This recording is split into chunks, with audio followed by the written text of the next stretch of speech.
Shalom. Shalom, Mishpachah. Shalom, shalom.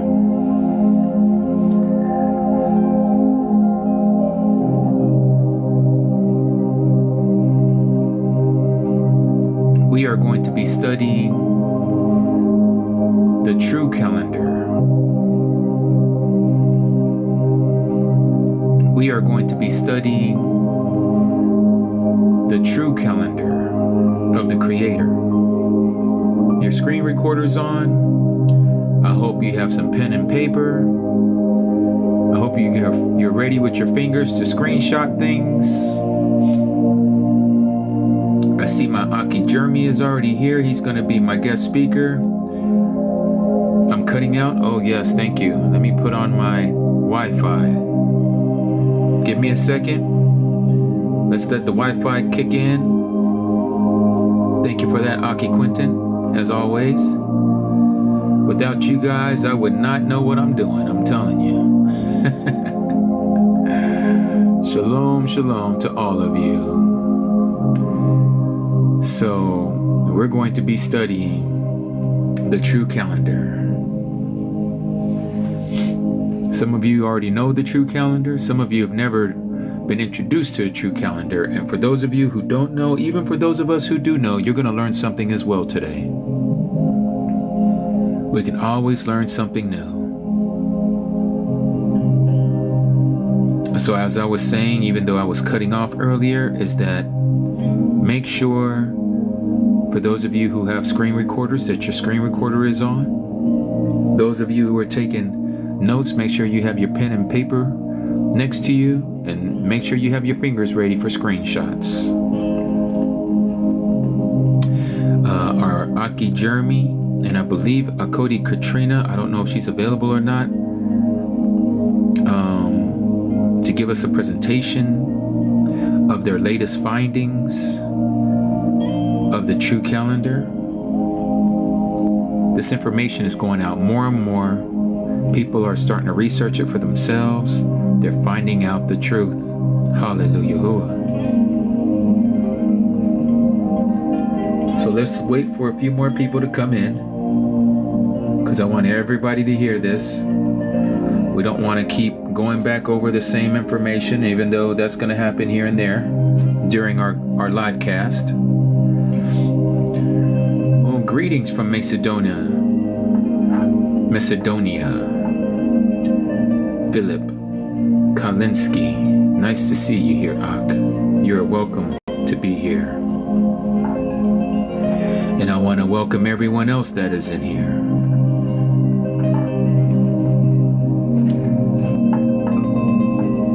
Yes, yes. The Big Bob Boski. Nice to see you here, Ak. Irene, nice to see you here. Celeste, Amadora, Yahuwah Chosen, Carolyn, Nick, Extraterrestrial, Jorah, Jackie C, Susan, Ethan, Be Happy, Yasun, the Nazir, nice to see you, Ak. Belinda, nice to see you.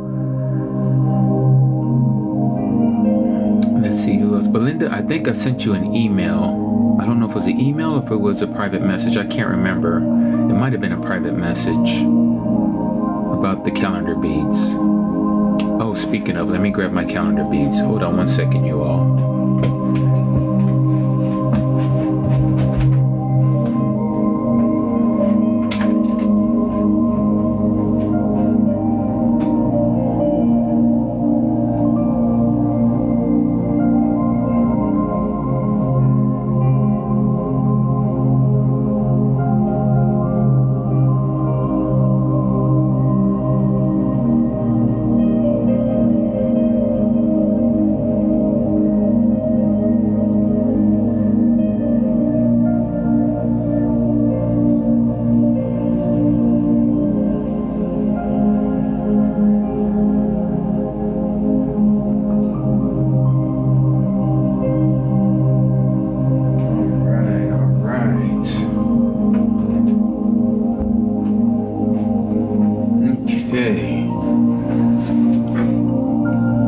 right. Well, let us go ahead and Palal. I know there'll be people that'll be continuing to come in, and they can catch up with us. Okay, Belinda. Yes. No worries at all. All right. Okay, Mishpachah. Well, I hope you've all greeted one another, because again, we are family. May we not ignore anyone. Everyone is welcome here. For those of you, if it's your first time hearing or getting ready to hear about the true calendar, give me a 1. If it's your first time and you've never heard about this calendar, you've never done a study with us on the calendar, give us a 1. Do we have anyone? Watchman, okay, great. Great that you're here. Carolyn, okay. And Peter, all right. Latanya, okay. Imani, all right. Be happy, beautiful, beautiful. Adriana, half and half, okay. Somewhat, right? All right. Okay, well, let us Palal. Let us pray to our Abba Yahuwah that he will give us understanding and that we may learn of this true calendar. Heavenly Abba, we come before you in the mighty name of Yahusha. Abba, we thank you for this gathering. We thank you, O Yah, for those that are here to hear about your dates and time, your appointed times, O Abba. Abba, I ask that you would allow me and also those who will be speaking, our Aki Jeremy, and if Aki Katrina would be here, we would also ask that you would lead us and guide us to share your information with our Mishpachah, our family, your children, our Akis and our Kodis. Abba, we ask that you would help us to not lean on our own understanding, but to lean on you. May you help us to deprogram to reprogram so that we may be able to keep your appointed times. Help us, O Yah. Abba, we ask that you also forgive us for any transgressions that we've committed before you. Help us, those of us who know your truth, to repent, to get back on the straight and narrow path, the ancient path, and do the first works. Help us, O Abba, and do not deal with us according to our ways. These things we ask in the mighty name of your Son, Yahushua HaMashiach. Hallelujah, Hallelujah, and Hallelujah. So be it. Yes, so be it. All right. So, Aki Jeremy, if you can, if you would please, would you go ahead and hit your guest button? And let's see here. While we're waiting for him to do that, I just want to set what we're talking about today. We're going to be talking about the true calendar. You may have heard it called the Enoch calendar. You probably heard it called the Zadok calendar. You may have heard it called Yahuwah's calendar. One thing is for certain, it's Yahuwah's calendar. He gave it to Enoch. He also gave it to the Zadok priesthood. And so we like to call it the Enoch or the Kanok and Zadok calendar. Our Aki Jeremy out of the Phoenix area in Arizona. He's been studying this. Many of us have been studying this. He dedicates his time a lot. Him and his Asha Katrina, they both spent a lot of time researching the Dead Sea Scrolls, other parchments, the Apocryphas, the 66 books. All of them speak of this 364-day calendar that we're going to talk about today, that is going to be presented. We're also going to talk about the falsehoods of the lunar Shabbat, the evening to evening Shabbat, the weekly Shabbat. We're going to talk about all of those today. So I hope that you're ready, that your ears are attentive to this truth. And so without further ado, let me go ahead and bring up both of them. Yes, they're both here. All right, let's do this. Okay. Let me turn up my volume. Shalom, Akodi Katrina. Right, shalom. And shalom, Aki Jeremy. Shalom, shalom. So, as we always do, this is a beautiful day that Yahuwah has made. Let us rejoice and be glad in it, first of all. And I'm so happy to be joined with the both of you. And so, do either one of you want to take the lead as far as an introduction of what we're going to be talking about today? Yep, go for it, Katrina. You want to do your intro? Oh, I didn't know I was going to do the intro. You know what? Let's see if I have it even popped up. Hold on one second. Okay. If not, I can do it. Yeah.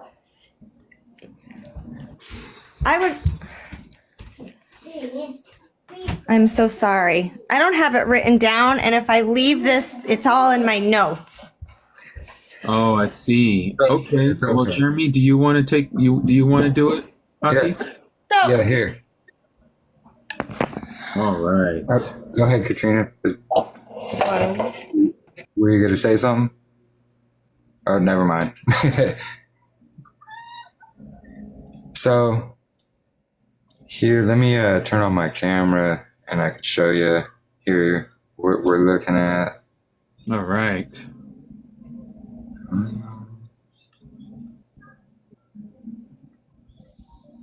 Okay. Let me zoom it out so y'all can see it here. This is basically just a recap of what we did with our Jackson Snyder presentation. And what is the basically presentation, Aki? Can you explain that? Yeah. So if you guys don't know, it's Dr. Jackson Snyder, and he's been doing a lot of historical research about the Dead Sea Scrolls and the Qumran community. And, you know, he has a PhD and all that. So it's really interesting. Not that makes a difference, but, you know, it really helps our case with the Dead Sea Scrolls with people like him to solidify it in the community who believe in that type of thing. But he was having a calendar presentation of all the different Zadok calendar methods, basically, of all the different people. And so we've been the last one to go, but he's had us on 3 times, and he's invited us back for a 4th time to present the calendar. He's seen it walk through scriptures and the signs in the heavens that we got. And his YouTube channel is Dr. Jackson Snyder, if you're interested. Okay. But he does a really good job at the history. Can you mute your mic if you don't mind? I was just going to say, I have the ability to do this now. I just transferred my my notes onto another device, so I'm able to present. So he's been doing this expo, and I absolutely love that he did it, because there's so many people trying to erect this Zadok calendar. But the problem is that they want to bring in the Babylon weekdays with them. And so they're making all kinds of erroneous intercalation methods, and they just don't work. They can't work because they want to take Yah's sign to start the year and then move it on to a Wednesday to only get a Saturday Sabbath. Mm-hmm. And we can't be doing that. Right. As a matter of fact, I don't know if you noticed in that one video Aaron Ryan just put out, she goes over Acts 7. And it reads, "So Elohim turned and gave them up to worship the host of the heaven, as it has been written in the book of the prophets. Did you bring slaughtered beasts and offerings unto me during the 40 years in the wilderness, O house of Yasharel? And you took up the tent of Molech and the star of your mighty one, Saturn, and images which you made to bow before them. Therefore, I shall remove you beyond Babel. So it says, if you go look it up in the scriptures, it says Ramphan. And that is Saturn. So this is nothing new under the sun. We cannot worship this Saturn god, because even in Amos 5, you brought me slaughterings and meal offerings in the wilderness for 40 years, O house of Yasharel. But you took up Succoth, your sovereign, and Saturn, aka Ramphan, your idols. And, you know, just like today, nothing new under the sun. Saturn is still being worshipped because the body of believers that are coming to the knowledge of Messiah, how he is the Torah made flesh, they are still bringing in the Saturn worship to worship him. And that is by, again, placing the Sabbath on a Saturday and not recognizing the true way that Yahuwah set up his calendar and starts the year. So, yeah, that really blew me today. So Ramphan, I guess, Jeremy, you could talk about how Ramphan and Saturn is pretty much the same name, but it just blew me out of the water because there's just nothing new under the sun. So when it came to the presentation, I really am thankful for Jackson for hosting this expo, and how he just took the time to consider everyone's perspectives. Mm-hmm. So I said, I pray that we all remain teachable and humble to the Ruach, and that no confusion or false theories prospers in this community any longer. It's unfortunate that those coming to the truth about the calendar are so divided and are going in all different directions, leaning on their own understanding. And if you really think about it, are we no better than the Christians with their 42,000 denominations? Like, there's so many fractions in the Zadok community, and we're doing the same thing that Christianity is doing. We're not coming together as a body and really taking a hard look at what the Zadoks preserved for us. And then we want to bring in the worship of Egypt to it. We just can't do that. Yeah, exactly. And real quick here, I see that this person might be a Seventh-day Adventist that's asking JJ or GG, is there a reason why Saturday translates to Sabbath in most languages? That is a misnomer. What you're finding there, this chart that the Seventh-day Adventist likes, what is actually instating, and it's reinstating, that there was a day called the Sabbath. And that Sabbath is a seventh day, but it is not the day that you know from the Gregorian calendar. That is every Saturday. That is not the Sabbath. But these cultures, they're just showing you, because of their languages, like in Spanish, sábado, which is their way of saying Shabbat or a Sabbath, that is a day of rest. That's what the word means, rest. So all these languages that have this understanding of a term Sabbath in their language that sounds very similar to Sabbath, is only showing you that they were somehow exposed in times past to a day that was called the Sabbath. It's not telling you that it's connected to Saturn. But I just wanted to share that real quick. Go ahead, Katrina. I'm sorry. No, thank you for clarifying that. That's a big stronghold on people. It's all the different languages, but you're right.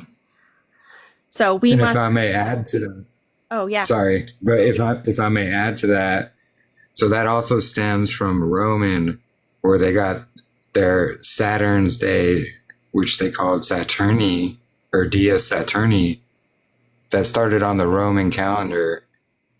And once they enforced that all across the earth, that's why you'll see Sabbat or Shabbat, so called, on the day known as Saturday today. And that's all because of the Roman influence on everything. And that just goes right along with what Brother Jimmy said, is yes, they might name every seventh day, Shabbat in their language, but that's because of that Roman influence. And it just means, yes, there was a Shabbat day, but it's not going by any, man-made construct of a week. Exactly. So we must break these chains. Yeah, we must break the chains from Egypt and worship Yahweh his way instead of what we've been indoctrinated to believe. Zadok was a community devoted to preserving unity in Yahweh's truth. They upheld the act of division from falsehood, naming usurpers that were up against them the sons of darkness, and my favorite, boundary shifters. And it's exactly what we see today. These people want to be shifting the boundary, and we cannot do it.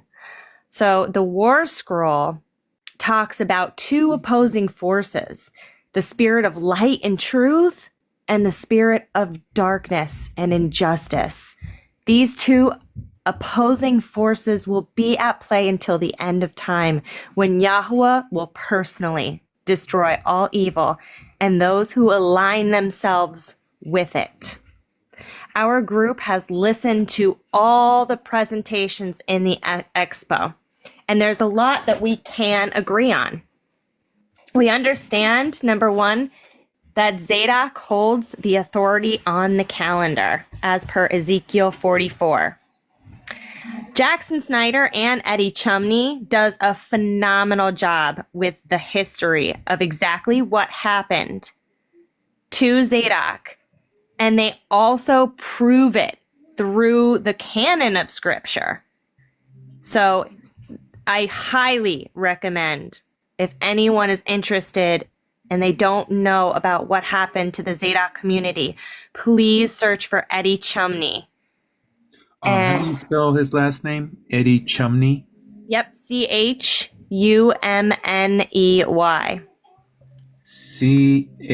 CHUM. Can you spell that again? I'm slow. No, that's okay. CHUMNEY. Okay, Chumney. Eddie Chumney. Okay. All right. Prophecy Vine just did a very Prophecy Vine on YouTube just did a Shavuot where they hosted Eddie, and they do have a 6-part study, 6 or 7 actually, 7-part study on the Zadok priesthood. Now, I forewarn you, this group does not hold to the Zadok way. They're starting to use the moon and stuff like that. They want to line up the moon with the priestly cycles, and they're just using authors' insertions. So I don't recommend their calendar teaching. I mean, test it for yourself, and you could see their claim is that, they took a year out of thin air, 2019, that seemed to work.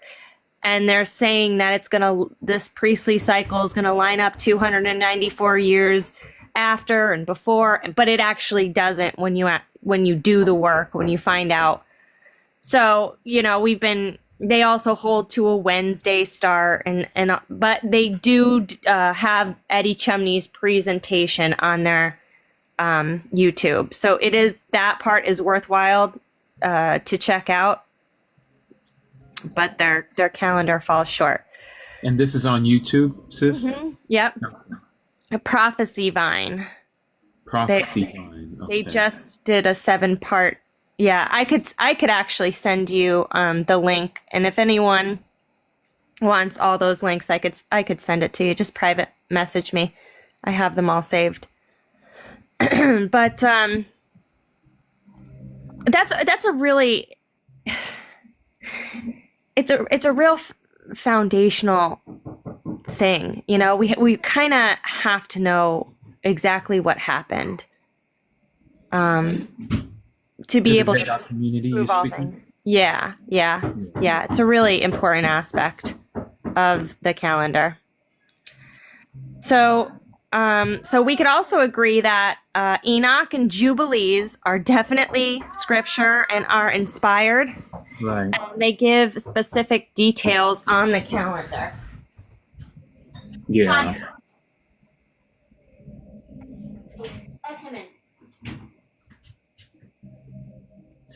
Our Cody Katrina is a mother, so please excuse her. She's got some babies she's got to take care of. Exactly. So yeah, that's our foundation. Those 2 books are really awesome because they're each talking about a different cycle in the calendar. So and how they all work so perfectly together. So we could also agree that Kadash means the beginning of a month and not new moon. Right. In fact, there is no new moon in scripture at all. There's no one even citing moons for months. Even the translation for Psalm 81, it doesn't say anything about blowing a shofar at the moon. It doesn't say that at all. If you take it back to the Hebrew, you have to go back to the original. So we can all agree with that, except for Prophecy Vine, because they want to go back to using a moon, which is an error. We have to understand Jubilee 6. You use it the wrong way, you're going to be off on the calendar. And you're speaking of Jubilee 636, yes? Yep. That's a very, very, very important thing to remember. Now, the moon is not a bad thing. It's just if you use it in a wrong way, you're not going to hit the Sabbaths and the feasts for Yah's calendar. The moon is used for agricultural purposes, for planting, for watering, for, It's a witness to the seasons, right? Yeah. And it's a witness to the sun. Yeah, it's a witness to the sun. Yeah. So it's not a bad thing. We won't say that it is. It's just we need to use it correctly. So we could also agree that Messiah ate the Passover during unleavened bread, proving that he was on the calendar that the Zadok priest preserved. And Jeremy has an incredible article on that. I highly recommend it. It's walking through scriptures, proving out that the Messiah just took that sacrifice when Abraham took Isaac. Yes. So Messiah was that ram. Right. It was just pointing towards the Messiah. He became the sacrifice. For us. And we do know that. Mm-hmm. Go ahead, Jeremy. Oh, sorry. But that can actually be found in Jubilees 17 and 18 when it's talking about how the Prince Mastema, or Satan, he went to Elohim, and it was the 12th day of the first month. And then we see Abraham and Isaac took a 3-day journey, and they got to the altar. So 3 plus 12 is 15. So the 15th of the first month, that's when Abraham was going to sacrifice Isaac. And that ram, when you take that to the Hebrew, it's a male lamb. Mm-hmm. And so he was taken and slaughtered instead. And that's the first day of the Feast of Unleavened Bread. It's the same day Messiah himself was offered himself up. And that's amazing because I even shared that here with our community about if you actually do the 3 days and 3 nights, our Messiah kept the Passover, the Pesach, on the 14th. And it was the next day that he was presented by in front of Pontius Pilate, which would have been the 15th, the first day of unleavened. And that's when he was unalive. That is totally correct. Yep. Yeah, absolutely. And it proves that he was on a different calendar. Thus, the Sabbath day had to have been different as well. Exactly. Hallelujah. Yahuwah. This is amazing. And so, and there's another thing, and I know we'll get to it later, but I want you to share, Jeremy, about the town, the civilization called Jericho, and hopefully we can get into that later. Mm-hmm. Oh, yeah. But go ahead. I want you guys to present this. Go ahead. I'm just going to be asking questions here and there just to kind of, fill in the blanks for some of us who may not understand all of it and want to get a clearer understanding of what it is that Yahuwah has revealed to you guys through the Ruach. Yeah, absolutely. Going on. Go ahead. The city of Jericho, the Israelites was the first city they had to conquer from the wilderness. And I just find it funny. It's the moon city that they had to overcome and conquer. Can you break that down, Katrina, so they understand what Jericho means? It's Jericho. It's Yeriach is moon. Jericho, Jericho. It's the moon city. So That's basically, go ahead, Jeremy. No, so we know there's no J's in the Hebrew. It would be a Y. And of course there's no E's either. It's just Jericho. And that means the city of the moon. And actually another interesting find, what we found just a couple weeks ago, is there's a calendar actually on the opposite side of Jerusalem, like how Qumran is to the north. This one would be to the south. And they found a calendar for planting seasons that's based on the moon, based on a lunation. And the very word they use there is Jericho. Oh, wow. Yeah.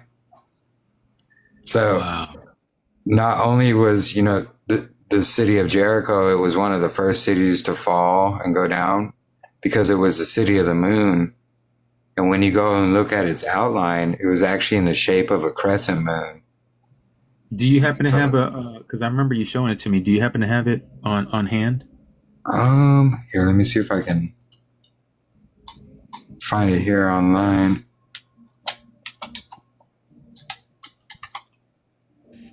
That is very interesting information. When the both of you presented that to me a few months ago, I was like, no way. Are you serious? It's like, yeah.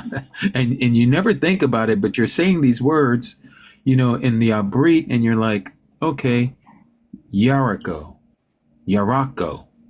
And then you find out it comes from the etymology Yurak, which means the moon. Yep. And so it's not like a perfect sliver, but you can see it's in the shape of that crescent moon style. Yes, from the left. Yeah. Uh-huh. And so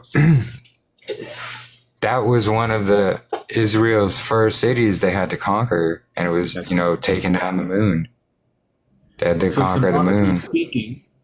Symbolically speaking, would you say that would be for the children of Yasharal to come out of the mindset of locating the moon, observing the moon, like Cody Katrina was talking about from Jubilees chapter 6, verse 36, where there are going to be those of you who are going to make observation of the moon? Yep. I would agree, because Egypt at that time was observing a moon calendar as well. So that they were lost in Egypt. They lost, the Torah. They lost the calendar. So Yahuwah had to tell Moses how to do all these things again. And that's what we see. And then that symbolism of, the first city that falls is the city of the moon. It's just showing Israel, hey, look, we don't follow the moon. That's not what it's for. And isn't it interesting how so many of us, when we first come out of out of Christianity, we connect ourselves with the Hebrew roots movement or a Torah observant movement, and we find ourselves on this cycle of a Shabbat starting Friday evening and ending on Saturday evening. And all of that is based on the moon. Yep. That actually comes from Babylon, starting a day in the evening. And I have a little something on that, actually. I believe I'd have to find it here. Give me 1 second. I can put it up. So, where was it? Oh, I know where it's at. Sorry. No worries. So we see. Okay, so here it is. So Babylon started their days in the evening. So basically here we have, let me see if I can zoom it out a bit. Yes, let us read it with you. It might be too much. Hold on. All right, so basically what we see, so it's talking about the writing of two rabbis, which is quoted below. And it's Rabbi Drazin. And he wrote, "We know for certain the day began in the temple at daybreak." So the morning. And then we see Chancellor Skorsh wrote that the rabbis reconfigured the day and that it was much better the new way, meaning starting in the evening. And then Rabbi Israel Drazin wrote, "It is well known that the Jews began their day in the evening at sunset, not at midnight and not at daybreak. But this was not always so. Many scholars are convinced that the biblical Israelite day started at daybreak. It seems possible that the Judeans who were exiled to Babylon accepted the Babylonian practice of beginning the day with the prior evening." This is continuing all those same quotes there. Again, from Rabbi, I don't like saying their names, but but they wrote, we know for certain the day began in the temple at daybreak, and it's assumed that the priests in the temple retained the ancient practice for as long as the temple existed. When the Bible states there was evening, then there was morning one day, Genesis 1:5, its meaning is literal.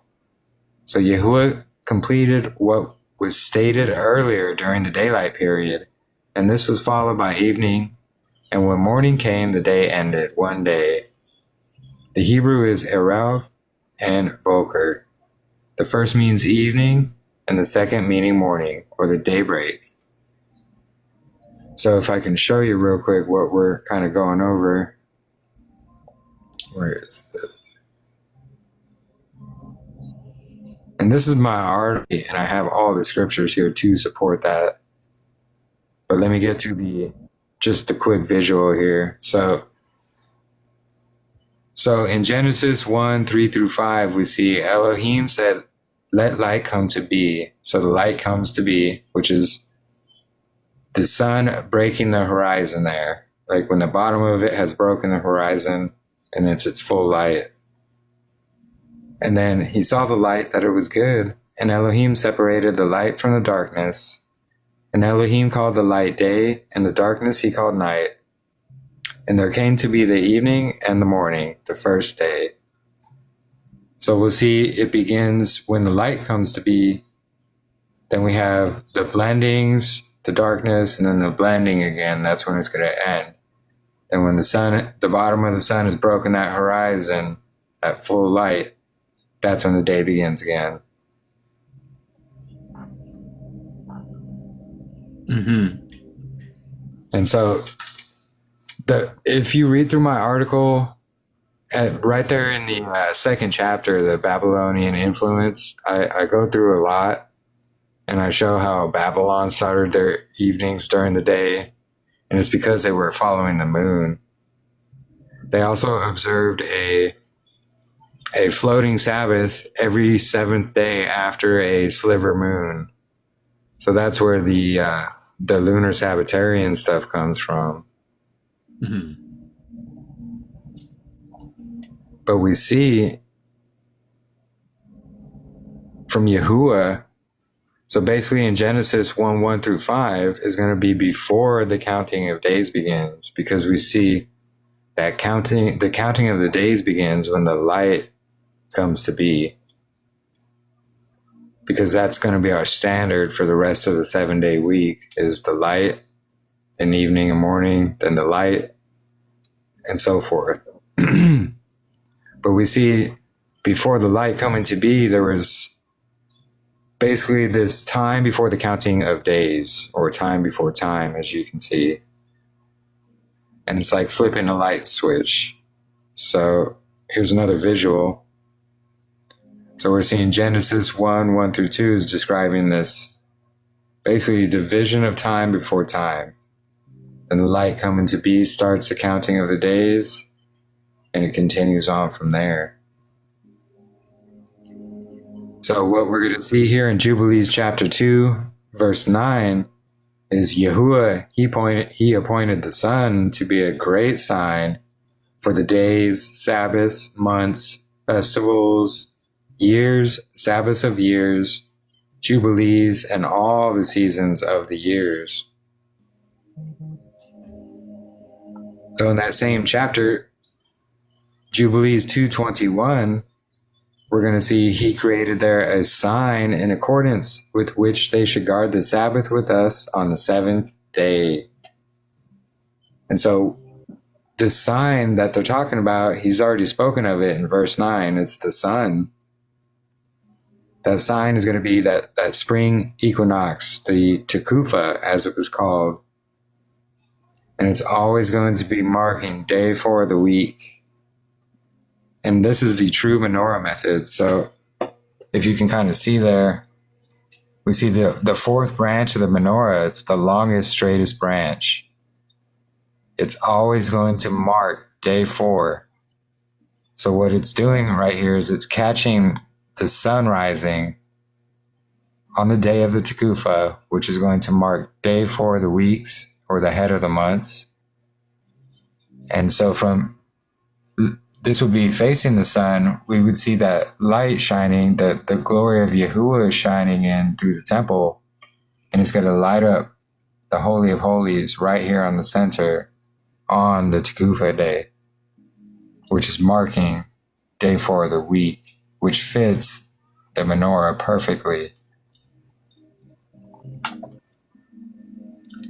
And then here in Jubilees 50, verse 4 through 1, we're going to see there's the Sabbaths of the years, showing us the yearly Sabbath is going to be divided, because each year has its own yearly Sabbaths.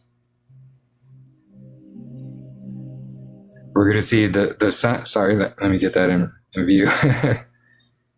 So the sun's analemma is also going to show us 365 days in between. So from the spring equinox to the spring equinox, we're going to physically experience 365 days. This is also more proof there needs to be this divider day, or this day 0, because we start at nothing like Yahuwah did. So Yahuwah started with nothing back here. So we start our count with nothing, or 0 as we know it today. And then Job 3 verse 6, he's saying, let that night let darkness seize it.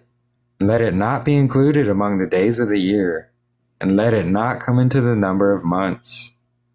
So he's alluding to the divider day each year, how it's not counted in the days of the year or in the numbering of the months. We also That's see Job 3:6, huh? Yeah, Job 3:6. Yes. Okay.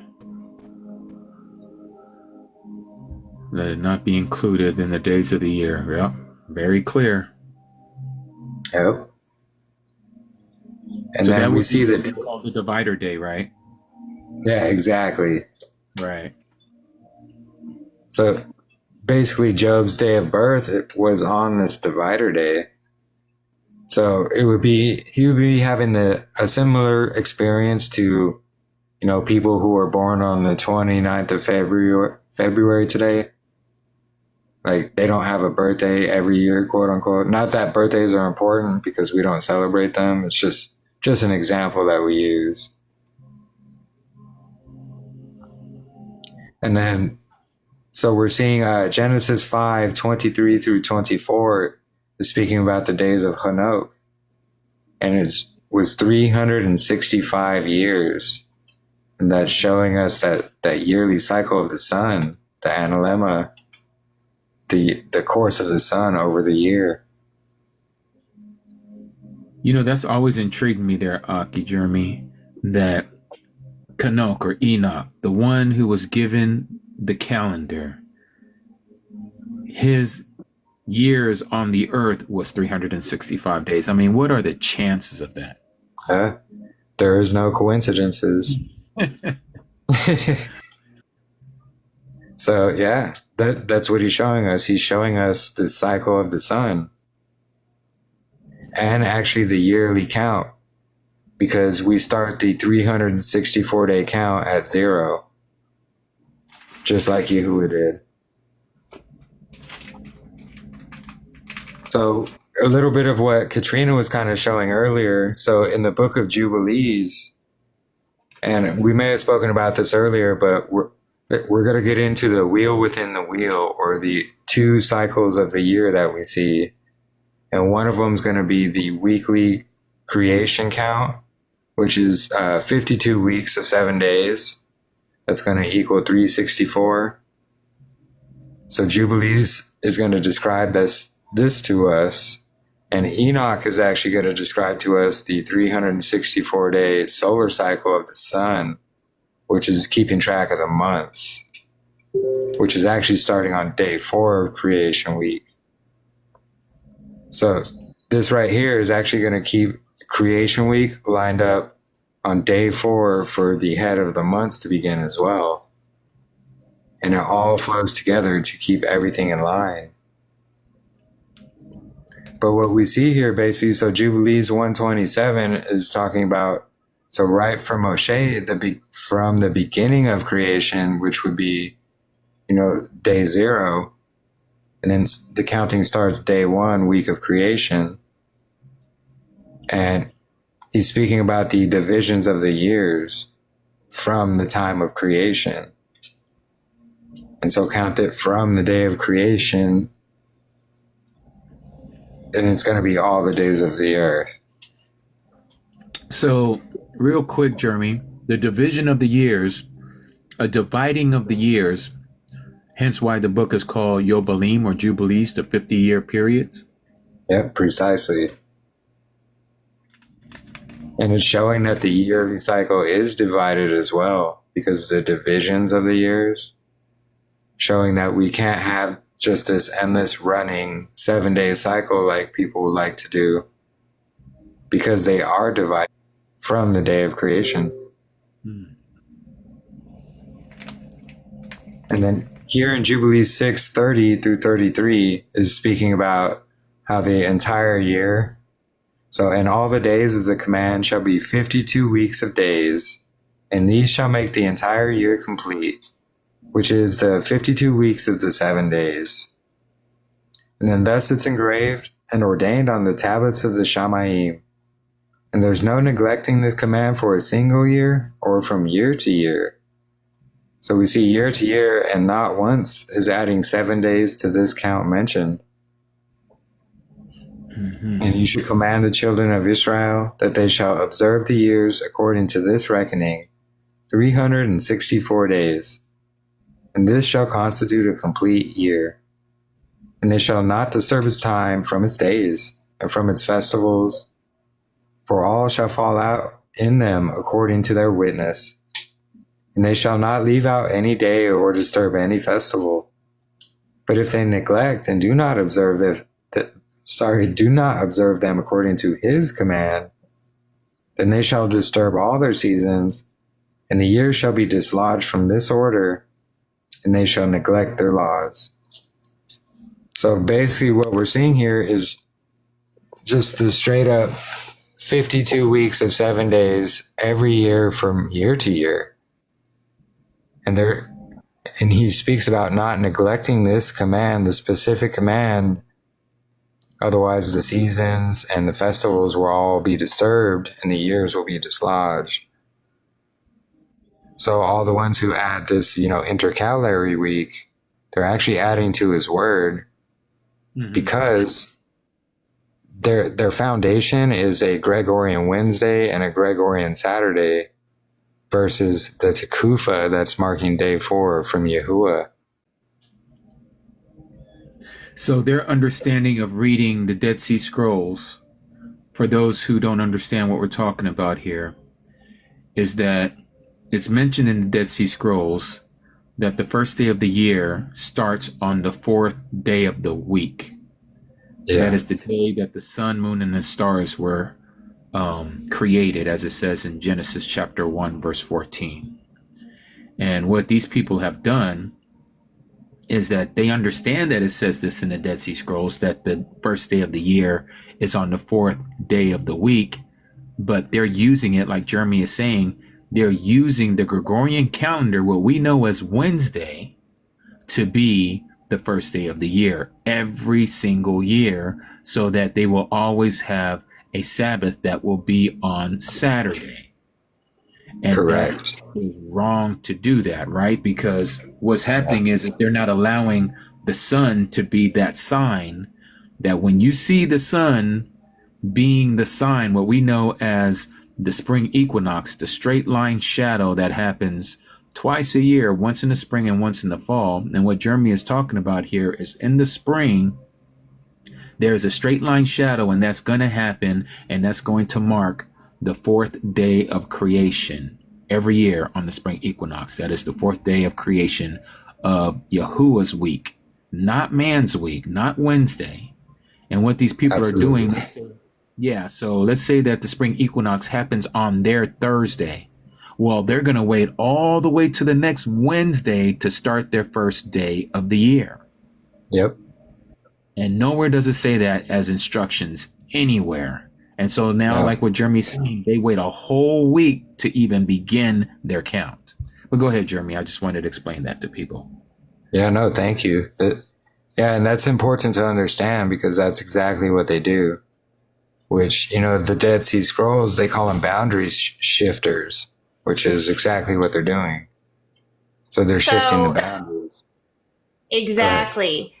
So a lot of the presentations that I've seen, well, every single one of them pretty much, will use this change, and they'll move the Sabbath to line up to a Wednesday. And it's really funny because when you think about it, their tagline is, if you were stranded on a deserted island and you knew the calendar, you would be able to, find day 1. But if you were stranded on a deserted island, how would you figure out what day Wednesday is to move it? Yeah. Like, think about it. Like, that's what they're doing. And I said to the couple presenters, I said, that won't work. That won't work if you're stuck on a deserted island. And they were just like gaslighting, oh, that's a straw man argument. It's like, no, it's a legitimate issue, because because then you're not using the foundation as the luminaries to set the year or the Sabbath. You're using a Gregorian week. And that's terrible. Because it's a worship of Saturn. Correct. Yeah. And actually, we were just going to get it. We were just going to get into the Dead Sea Scrolls, saying that the Tekufa is marking day 4 of the week and the head of the months. And we can find this in the Dead Sea Scrolls as well. And it's going to be in a 4Q324D, which is actually not going to be found in any translation book like the Complete Dead Sea Scrolls or Dead Sea Scrolls Translated. It's actually going to be, because it was a later find, so it's its own PDF. But real quick before we get into that, so in Lamentations 2:6, Yahuwah made the appointed times and the Sabbaths to be forgotten in Zion. So if the Sabbath day was forgotten, these people can just count to 7 again and be like, haha, we gotcha. We found the Sabbath again. So there had to be something going on where they lost the Sabbath day specifically. It's because they forgot to start the counting at 0. And so this is where we'll get into 4Q324D and also 4Q394, which is in 4QMMT. So basically what we're going to see here, just to summarize it, so 4Q324D in column 5, verses 9 and 10, and column 6, verse 1, it's speaking about on the last Sabbath of the year. So on the 28th in it is the Sabbath. And then on vacate, which means a lot of missing text is here. And then after this missing text, it continues on. Weekday 2 falls 30th day of the month. And then weekday 3 is that additional seasonal intercalated day. But interesting enough in 4Q394, it's a very fragmented scroll, but from what we have of it, we're going to see it speaking about that same 28th day is the Sabbath. And then after that Sabbath, it says blank is added. And the year is complete in the 360 blank days. So what we're going to see here actually is if we combine these two scrolls together and complete what the missing text from right here where it says vacate, we fill it in because this is what's missing right here.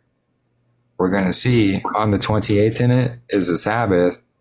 Then after the Sabbath, a day is added and the year is complete in 364 days. And then weekday 2, in it falls the 30th day of the month. Then weekday 3 is additional. And so just to go into a bit more detail, here's a screenshot of the PDF I have of 4Q324D in column 5. And right here, we're going to see vacate, the missing text. And then in column 6, it continues on with that last line there. The 30th day of the month, weekday 3 is additional. So here's another screenshot. Another screenshot I took. So this is from Florentino Garcia Martinez's translation, which actually is one of my favorites because they make it clear where the brackets and everything are. So just to kind of show you a Sabbath in it, then after that Sabbath, blank is added. And then here's a screenshot of the book from Florentino Garcia Martinez's book. But if you can see, so this bracket here, and then this bracket here, it means it's an author's insertion from another scroll that they're trying to... Oh, go ahead. What's that again? I was just saying, you just broke up just for a second there. Can you repeat that part there where you said that he was bringing in, and then you started kind of becoming... Oh, so... Yeah, apologies. My signal is kind of iffy sometimes. But so this is going to be 4Q394. And then basically there's this bracket. This is a screenshot I took from his book. And then we're going to see this bracket right here as well.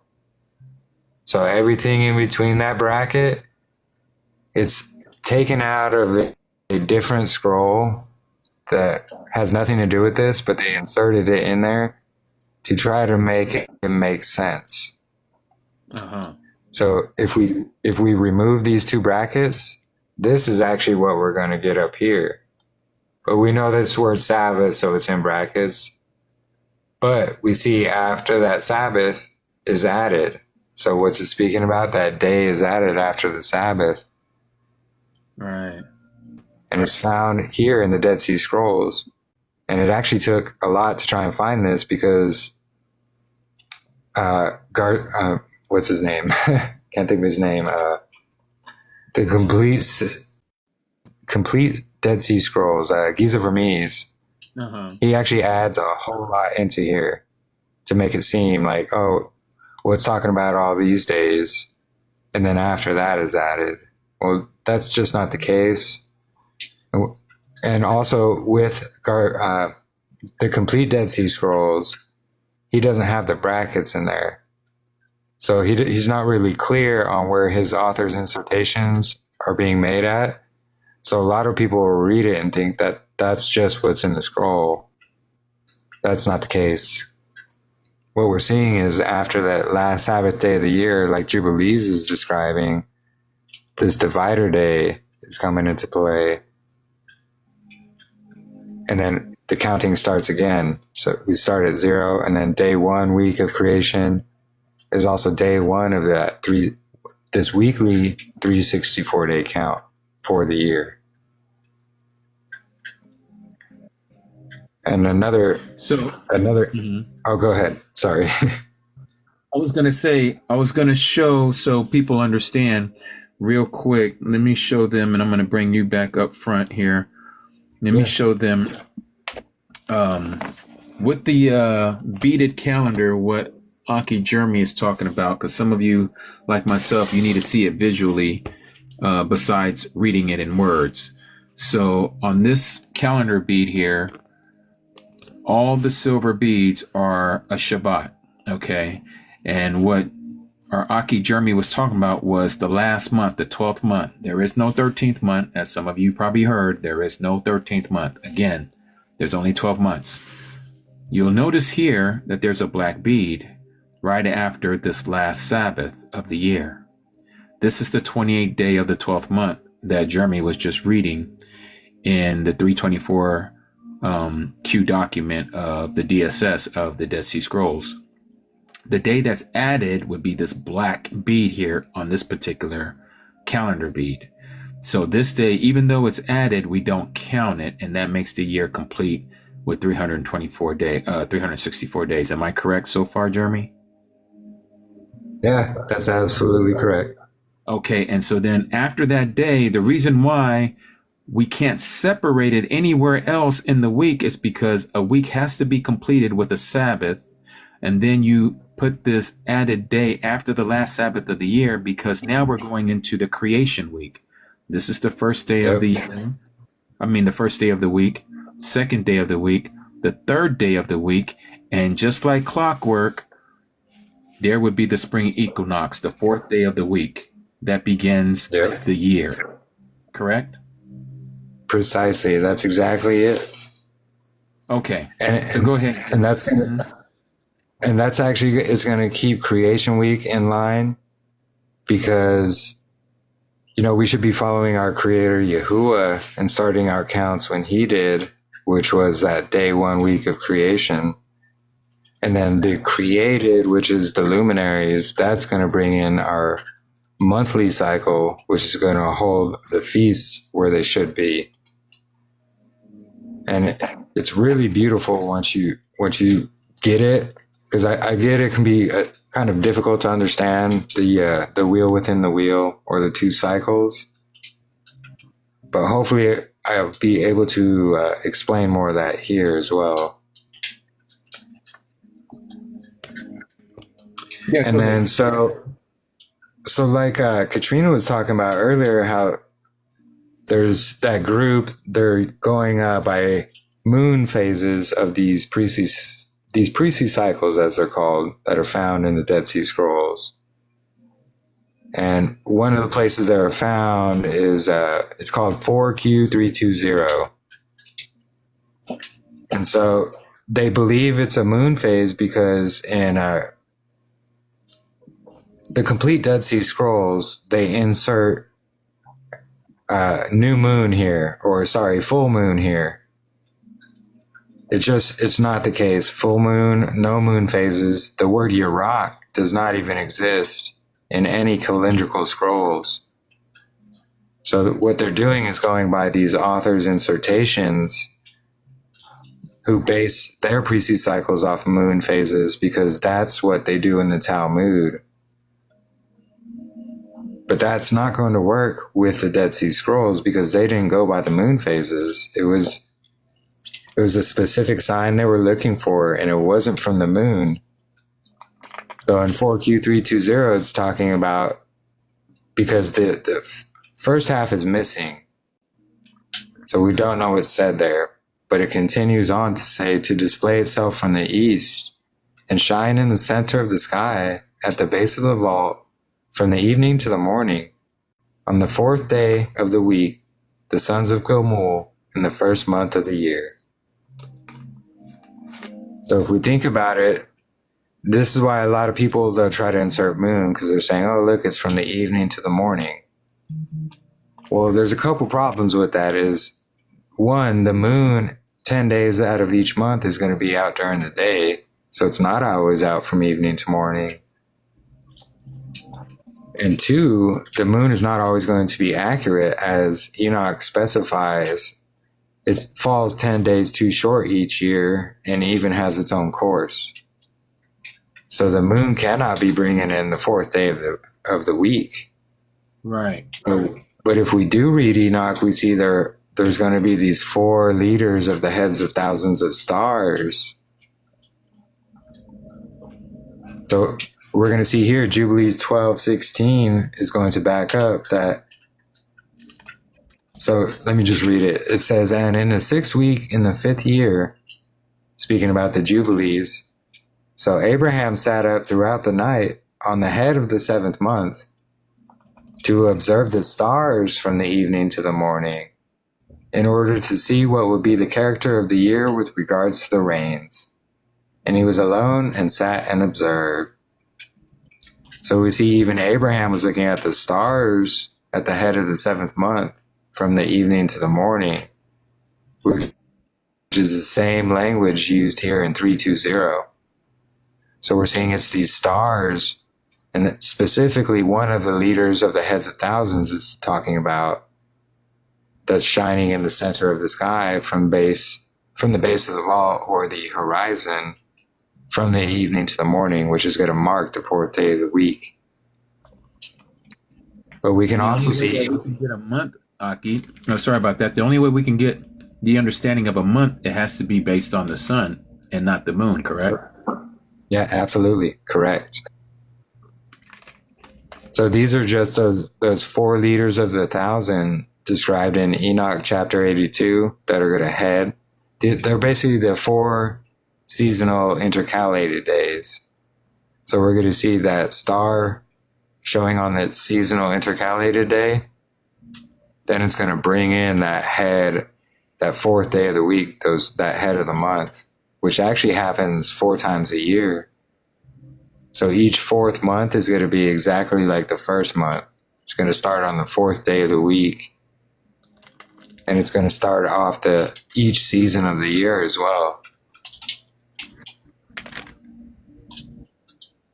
And then, so Abraham, what he was doing, he probably knew about this, but what he was looking for was something they find they call it the Zodiac Scroll, not try and throw you off and not want to read it.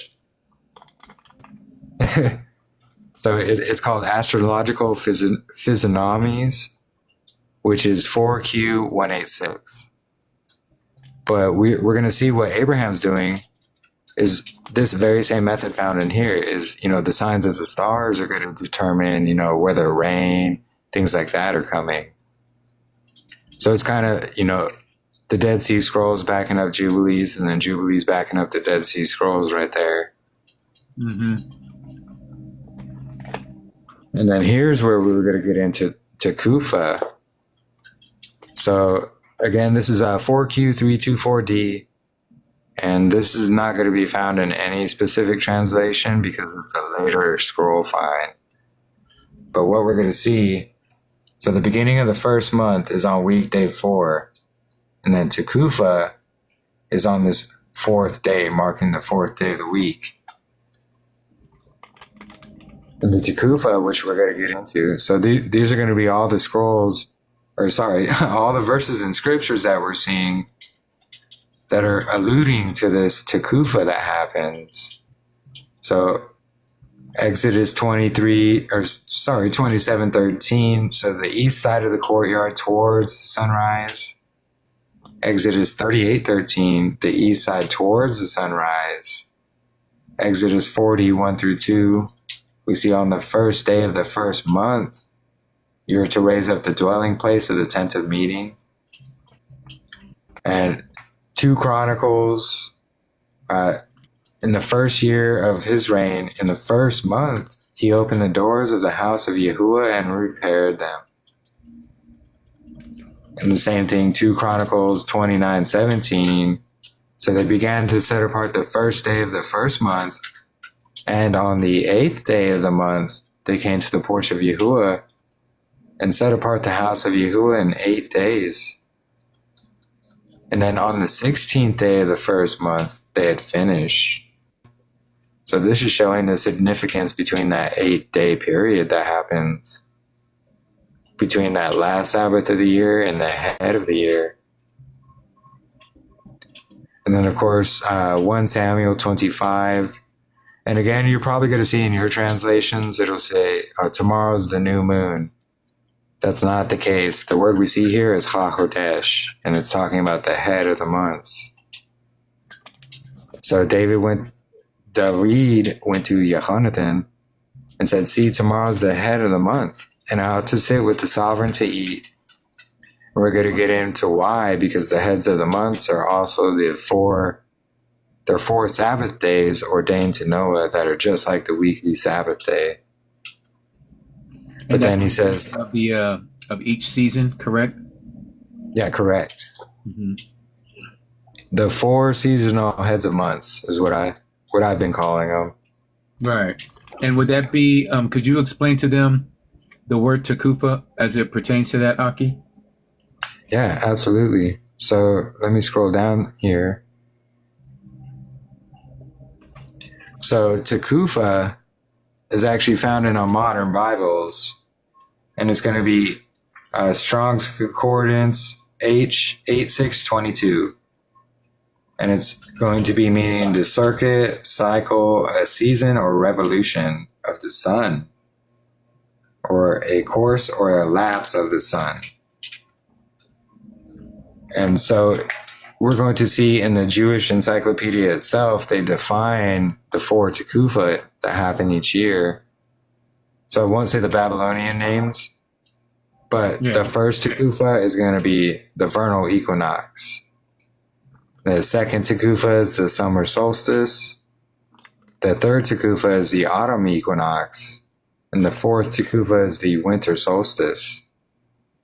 And what's going to back and verify all that up is Psalm 19, 1-6, where the Shamayim, the heavens, are proclaiming the esteem of El, Yahuwah, and the firmaments declaring the work of his hand, which is creation week.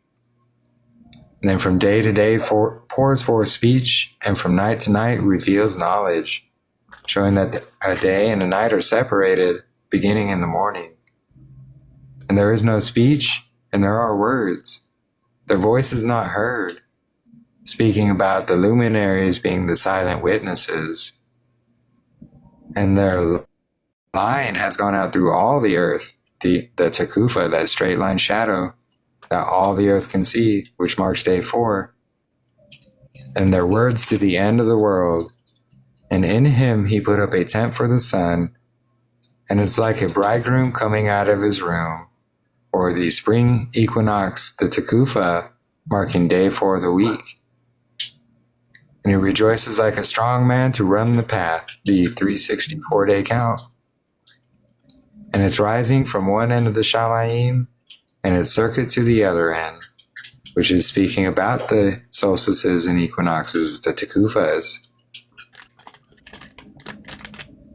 And so what we're going to see is this, like we showed earlier, that spring Tekufa equinox, as the sun is rising, on this day only, is going to shine directly through into the temple and the tabernacle as well. And it's the glory of Yahuwah, his light, is going to illuminate this Holy of Holies right in the center there, which actually Ezekiel 43, 1 through 5 is going to be describing. So again, they talk about the gate facing east and see the esteem of Elohim of Israel came in from the way of the east, and the earth shone from his esteem. So everything's shining from the glory of Yahuwah on the Tekufa, lighting up this Holy of Holies. So we see Ezekiel is a perfect example of what we see happening in the temple there. And also, we're going to see that it's the sun and the stars only that are bringing in the years. The moon is just a witness. It's not a determining factor. So Enoch 74:12 is speaking about the sun and the stars are bringing in all the years exactly. This is also backed up by Wisdom of Solomon 7:17 through 19. And it speaks about how the calendar is determined by the movements of the sun and the constellations or the stars. And I know there's books of Enoch that will mistranslate. They will remove both sun and stars and insert moon falsely here. But a really big clue on why that's a mistranslation is because the plural word they, so that they, speaking about the sun and the stars, don't advance or delay their position. This plural they is still there when they falsely insert the word moon and they remove sun and stars. That's terrible. Yeah. And not to mention, all the verses around here are talking about, hey, look, the moon's running its own course. It's off 10 days short. It only has 354 days. So how's it going to bring in a 364-day year? It's not. Exactly. Exactly. And then, Enoch's just going to back that up some more. Enoch 82, 4 through 7, speaking about, the reckoning of all their days, which the sun traverses the Shamayim, and the order of the thousands of the stars with the 4 intercalated, which are dividing the 4 portions of the year. And as we come down more, we read, and the account thereof is accurate. The account of what? The sun and the stars, because that's what he's speaking about here, which is also backing up Jubilees 2, verse 9, which the sun and the stars are for lights, months, festivals, years, and days. So all those who try to use Enoch, they don't want to read past Enoch 73, which is talking about the moon. Because if they did, they would see it's the sun and the stars bringing in all these things, not the moon. Also, same thing we see here, Enoch 75, 1 through 2, the heads of the thousands of the stars, bringing in the exactness of the year. We're also going to see this Job 9, 7 through 10, talking about the sun and the stars, and they actually name the constellations. Also in Job 38, sun and the stars to calculate the calendar like Yahuwah tells us. We're not going to see a moon anywhere in there. And so these verses here are going to show us the 4 seasonal heads of months are going to be just like the Sabbath days.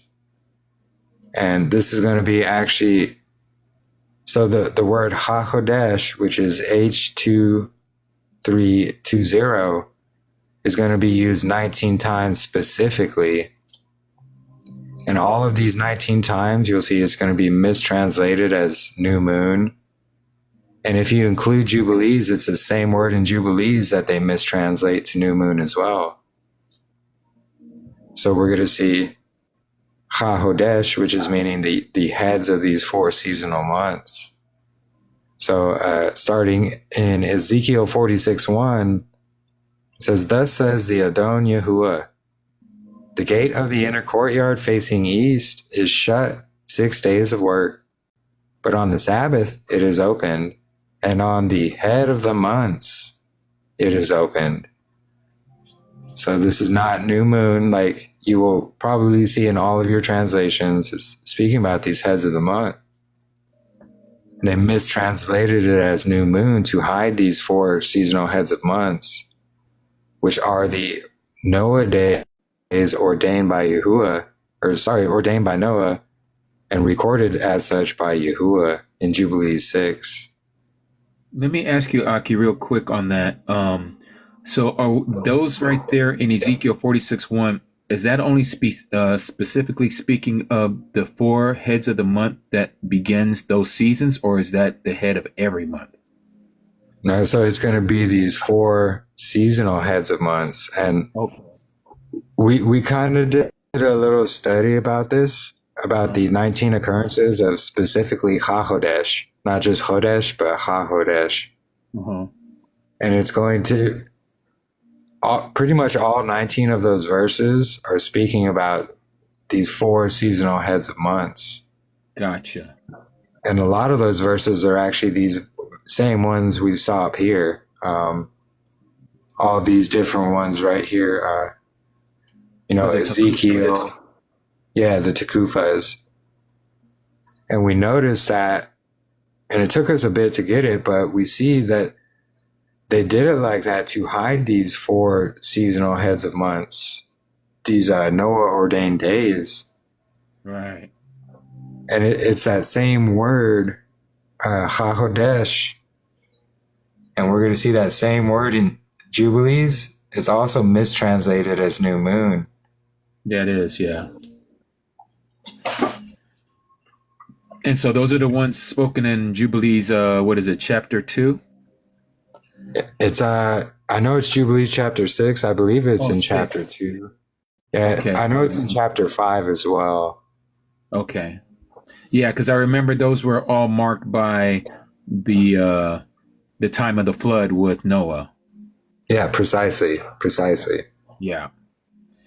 Okay, so just again, for those of you who are listening, the importance of us studying the calendar right now is because we have to know that the calendar is one of the things that he is showing and revealing to his people right now, because you're going to need to know this calendar when you are thrusted out into the wilderness, when you're out there and you need to keep his high days, his Shabbats. You won't be able to do it by following the Gregorian calendar, because the Gregorian calendar is not Yahuwah's calendar. And this is why he gave us the timepiece in the sky. So you have to know how to read the sun. And after this presentation, what I'm going to do is I'm going to go out and here in my backyard, and I'm going to show you guys how you can find the solstices. It's very simple. Okay. As far as the equinoxes, we'll have to do that when the spring, or actually the fall, is going to be coming. So I'll be able to show you that. But as far as the solstices, that is a very simple thing that even a child can do it. Go ahead, Jeremy. I just wanted to share that real quick. Yeah, no, thank you. And actually, it's important to track the solstices as well, and learning how to do so. And so also we see Amos 8, verses 5 through 6, again, speaking about the head of the months, and they mistranslate it as new moon, of course. But they're saying, when does the head of the months pass so that we can sell grain and the Sabbath so we can trade our wheat. And so Marissa, our sister Marissa, actually she's done a lot of work with the stars and the moon and all these things. And I do have a video on my page here on TikTok walking through Marissa's presentation and the signs she found in the stars. So if you're interested, you can go to my page there and check out Marissa's presentation that she has here. But what it does is it's confirming the signs in the stars are lining up with the Tekufa marking day 4. And basically, you know, the Spica star rising above the horizon on the day of Passover. And it's also the witness of the stars, what month we're going to be in, and also the witness of the moon, how it is going to witness each month, but it's not bringing in a month. And what I mean by that is in each 30-day month, we're going to have a full moon at some period in between days 1 and 30. So when you look opposite, basically like Enoch is describing, when it's that full moon setting opposite the sun, it's actually going to witness to that constellation what solar month you're going to be in. So again, it's not the determining factor, and it's not going to happen like for example, if you see it this month and it happens on the 15th, next year it's not going to be that same thing, and next month it's not going to be that same thing either. It's just going to be, it's going to vary from days 1 to 30 of that month, but it's going to happen, and it's just a witness saying, yeah, you're in this month. So you're speaking of the moon. Yeah, correct. Okay. So when it's a full moon and it's rising and setting opposite the sun, meaning as the sun is rising, the moon is setting, and as the sun is setting, the moon is rising. And that's going to be just the witness of like, hey, this is the solar month that we're going to be in, because the stars behind it, the backdrop behind it, that's going to actually show our monthly count according to the natzareth, the signs of the 12 tribes in the heavens. Right, exactly.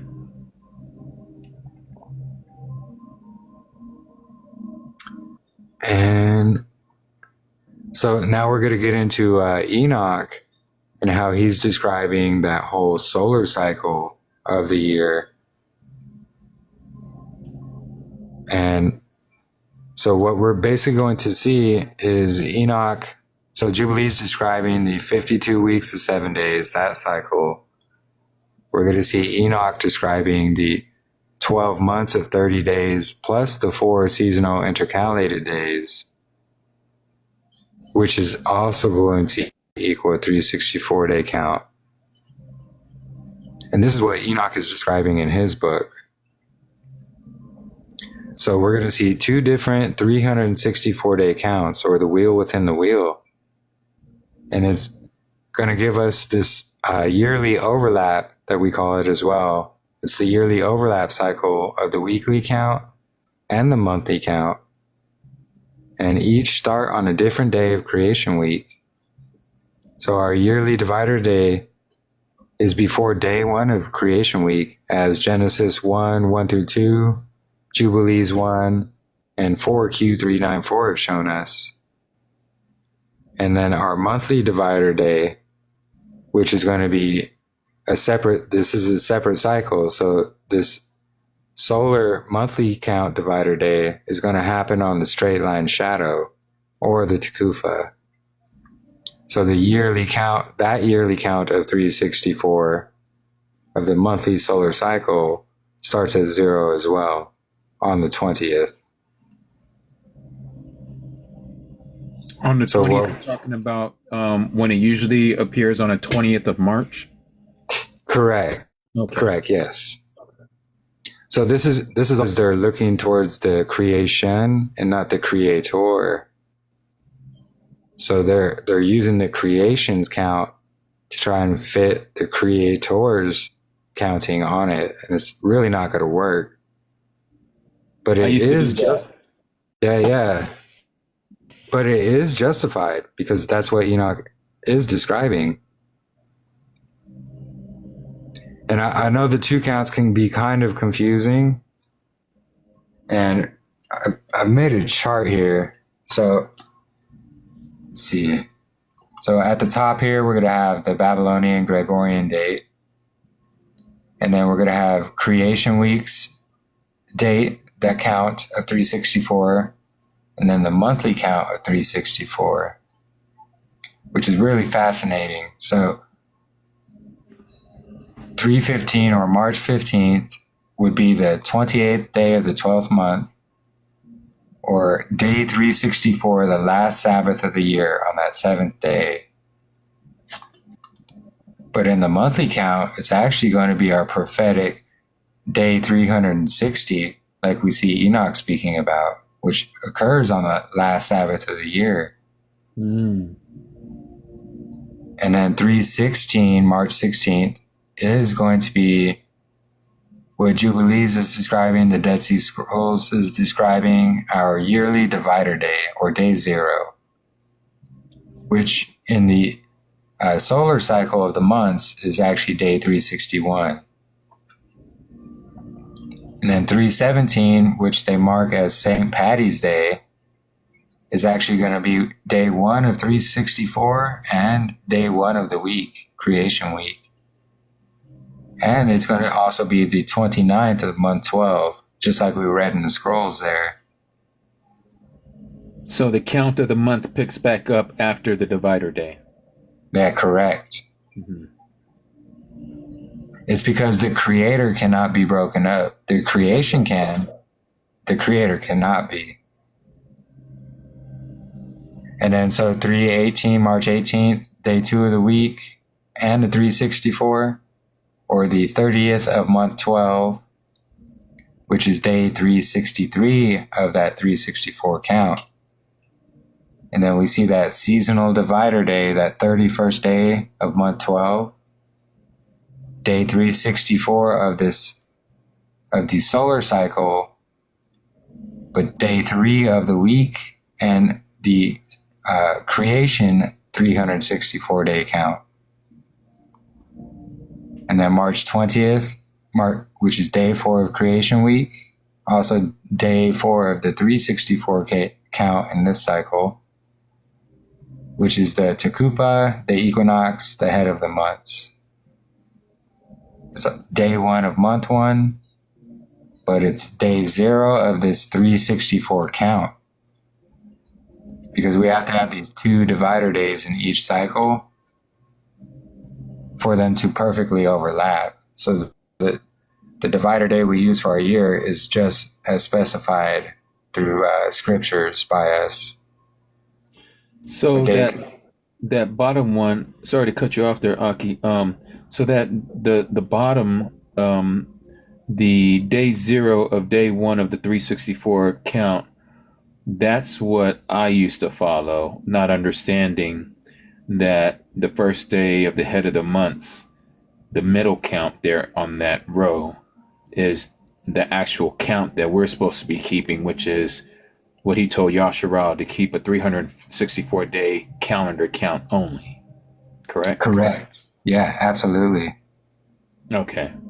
And that's what we see in Jubilees when he says start from the beginning of creation.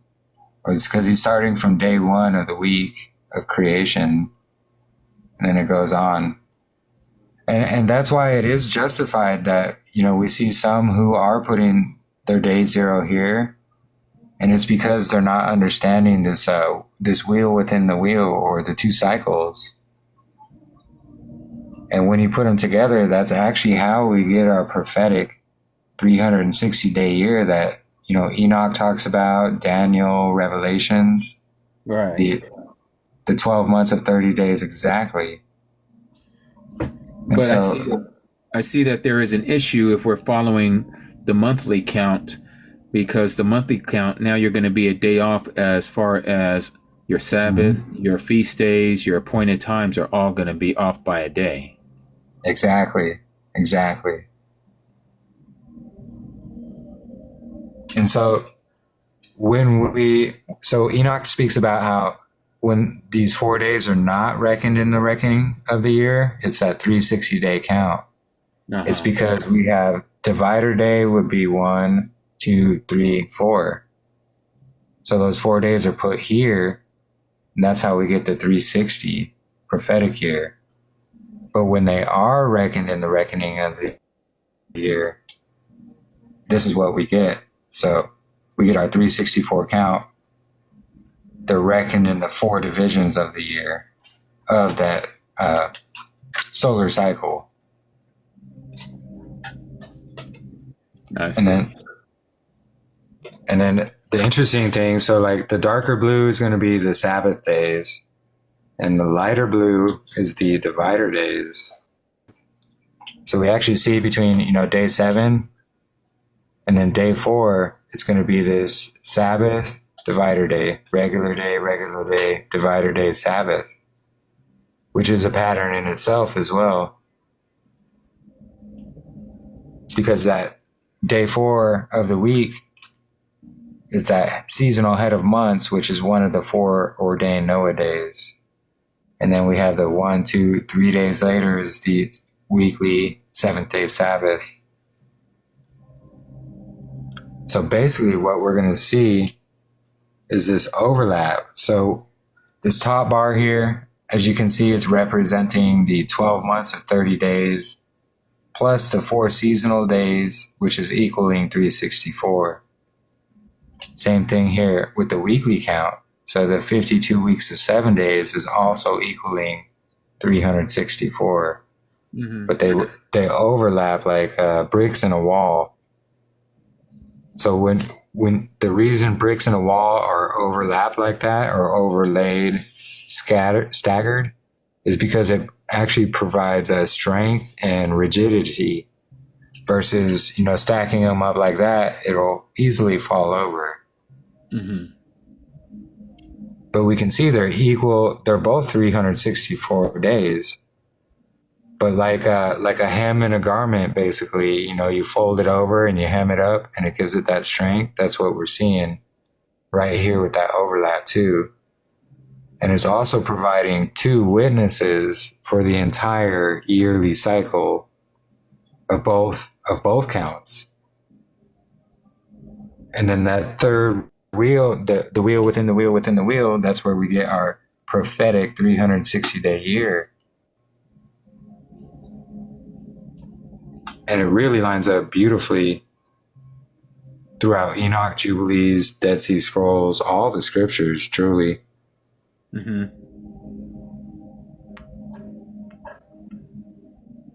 And so here in Enoch is where it's going to be describing the divider day for that monthly cycle. And Enoch 72, 5-6 is speaking about the sun. And the sun goes down from the Shamayim and returns through the north in order to reach the east. And is so guided that he comes to that portal and shines in the face of heaven. So what we're seeing here is there's this portal in heaven, this unnamed portal. It's not numbered. It's not named. It's just this portal in heaven where the sun goes and it shines in the face of heaven. And then in this way, meaning in the same way, he's rising in the first month in the great portal, which is the 4th. So this portal in heaven is marking this solar divider day that we see. So when it's going to the north to reach the east, this is that divider day. Now, because of atmospheric lensing and refraction is what they call it. So Enoch was basically taken to Yahuwah's position above everything. So he wasn't seeing the blendings. He wasn't seeing the Erev or the Boker. This is why we just see, 9 parts day, 9 parts night. This is why we see this equal day and equal night, because from Yahuwah's position, equal day and equal night would come in. but because of refraction and atmospheric lensing, which if you don't understand that, it's basically the water in our atmosphere plane. They call it the atmosphere. But in our atmosphere plane, we have so much water, more than our oceans almost. So what that causes is the light to bend or refract, and it'll fall. So the light we're seeing from the sun is actually being bent. So here on Earth, specifically in Israel and Jerusalem, we're going to see equal day and equal night on March 16th. And the reason that that's going to vary depending on location is because of the refraction and the bending of the light. So the closer you get to the equinox, or the equator, you're actually going to see, equal day and equal night being even up to the day before it, depending on how close to the equator you are. Otherwise, it would show the same time all across the Earth, but the refraction and everything.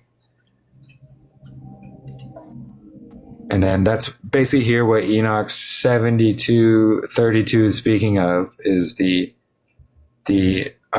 night being equal to the day, which is going to be 9 parts day and 9 parts night. So modern terms, think of 9 parts, which is Enochian timekeeping, is actually going to be 12 hours in our modern timekeeping. And so what he's describing is the equal lux, or the equal day and equal night. And this is going to mark our divider day in Israel. And this is going to keep the 2 cycles overlapping perfectly year after year, bringing in the 2 witnesses, which is what we're going to see, which is kind of like your bead calendar, actually. Those two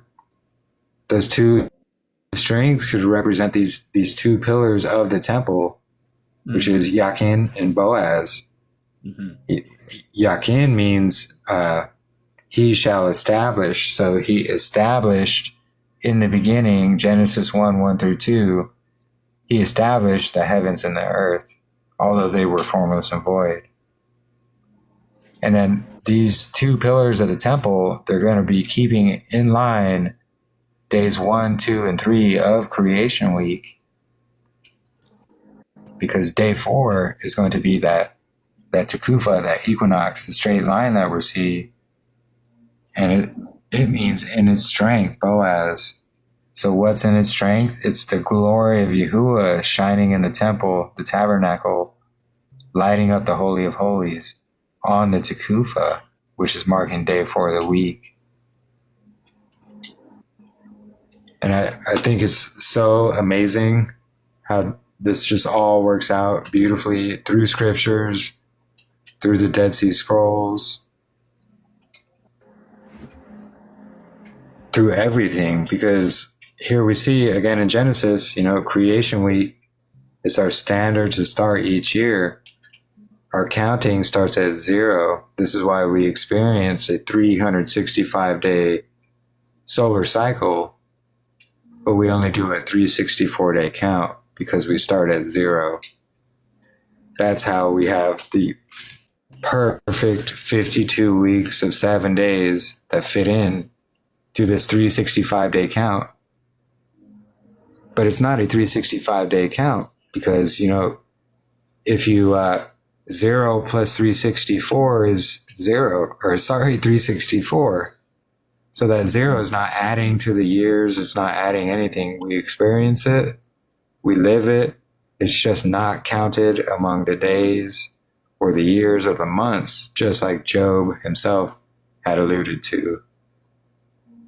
And that's the thing that causes confusion for people, because they're like, well, how do you live out a day without living it out, when they're so accustomed to this Gregorian calendar method of counting 7 days, 7 days, 7 days, 7 days, over and over again. And to say that you don't count a certain day doesn't make sense, because they're like, well, the sun is rising and it's setting. That's got to be a day. But what you're saying is that the Creator has fashioned it into his calendar that there is a day that you are to count, even though he doesn't say it, but reading between the lines, he's pretty much letting you know that this is a day that you are to just live out. It's not a day that is to be counted, since he said that you're only supposed to keep a 364-day calendar. Absolutely, yes. And that's the big problem. It's because we've grown up here in Babylon, where they do count every single day. We've grown up in the confusion. So when we see something as simple as this, we can't wrap our heads around it because we're full of confusion. Yeah. So once you break that out of your brain, basically, and say, look, Yahuwah's signs are marking our day 4 of the week always. And let me scroll back up to this picture. Actually, there it was. Sorry, too fast. But this is the sign from Yahuwah himself. It's always going to mark day 4. This very sign right here is only going to happen on the Tekufas. So the priest would know exactly what they're looking for marked that morning. And also we have to remember, in the beginning, during creation, when he did create everything, that void of time before the light marked the starting of the counting of days, we didn't have the sun, moon, and stars yet they weren't in existence at that time. So now that we've passed creation, the sun, moon, and stars are there. So they're still going to show us this day. It's just we're seeing the sun, moon, and stars. It's not a day of darkness anymore because we have the luminaries. So it's a day that we physically experience, yes, but we start the counting at 0, just like Yahuwah did. Mm-hmm. And that's very interesting too, because when you think about it, Yahuwah, the way he has given us the luminaries, and this kind of goes back to where he says he is going to test his people to see if they are going to keep his commandments or not. Yeah. And so we know we do not walk by sight, right? We're supposed to walk by obedience. And the obedience is to follow his commandments, his instructions. And so if he says that you're only to count 364 days, but you're like, but there's a 365th day. What am I supposed to do with this day? Why don't I get to count this day? And yet, this is where Satan is like, I'm going to give you what you want. I'm going to give you this 365th day. And so now we have this calendar. It's this Babylonian Greco-Roman calendar that allows you to keep a 365th day, which throws everything out of whack. Yeah, that's exactly it. It's, they've raised us up in confusion to hide the truth of Yahuwah. And not even just about the calendar, but, even about our history, where we live, the shape of our realm that we're in, just all of these things. Right. And it's just a big spider web of lies to hide the truth of Yahuwah. But, it's for kings to search out a matter. And if we truly have a heart for him and we're truly seeking truth, he's definitely going to reveal these things. And I think he's revealing the calendar to us because we are so close to the end that we're going to need to know this calendar in order to keep track of the days while we're in the wilderness. Yes. Whatever may happen, It's very crucial, Aki, and you bring up a great point. There's a reason why we see in the book of Daniel and in the book of Revelation where we're literally told the counting of 1,290 days in the book of Daniel and 1,260 days in the book of Revelation. Yahuwah just didn't put that there for no reason. And we notice that both of these counts, the 1,290 days and the 1,260 days, are divisible by 30, which is exactly what the periods are divided by, what we call a month. Yep, absolutely. Is there anything else you want to share about the calendar? I mean, that's it in a nutshell, really. You know, if anybody else is interested and see on your screen, you can feel free to check out my YouTube channel as well, or my article. And I have a link to both of those on my my TikTok page here. It's in the pinned post that I have. Okay. And you know, it's really important that we follow the signs from Yahuwah. And once you start doing that, you can start, the scriptures starts jumping out more and more to you, and more things start being revealed. Mm-hmm. And it's all because of Yahuwah. 100%. 100%. Well, I really appreciate your presentation, and I thank you for the time that you spent. And I can see that Yahuwah has poured a lot of information and knowledge into what you've done with your piece there. And you said that is available to anyone who actually wants to read it, your research? Yeah, absolutely. And, you know, if you want a PDF of the calendar as well, we have a PDF. I know you guys have one as well. It's the same calendar, so. Right. But even still, it's always nice to compare the two. I mean, even though they're the same calendar, there might be things that you wrote on there that we didn't put on ours, and vice versa. Yeah, precisely. And yeah, you know, all the information is, of course, always free for anybody. You know, I don't charge for notes. I don't charge for any of that, because it's Yahuwah's message, and we receive freely, so we should give it freely. So that's my motto. Exactly, especially when it comes to this truth. You know, that's something that if we're able to, we are to give freely, because we have freely received. Well, I want to thank you there, Aki Jeremy. I'm going to see what our Cody Katrina has to say for her last words to everyone here that's listening. So let me unmic her, or unmute her, I should say, not unmic, but unmute. Cody Katrina? Oh, could you hear me? Yes, we can hear you now. Is there anything that you would like to share with us? Well, sorry, I had to be in and out because I had to deal with my kids, and my daughter had to go with her father, and sorry. Jeremy, did you go over the stars? Not in detail. Oh, okay. Because I do have the video on my channel about that. And Marissa knows a lot more than I do about that. So I just kind of briefed over it.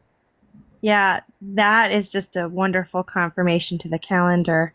So I highly recommend everyone takes a look into how the stars are working. And, you know, we're just at the tip of the iceberg, I believe, with the stars. But yeah, and that divider day is just, it's a day that separates the last day to the first day. Just like how evening and morning divides the days so that they're not, you know, touching like the night. So Yah is about division, just like how he divides the seasons. So it's a really important aspect of the calendar, because if you're missing that day, everything is not going to line up.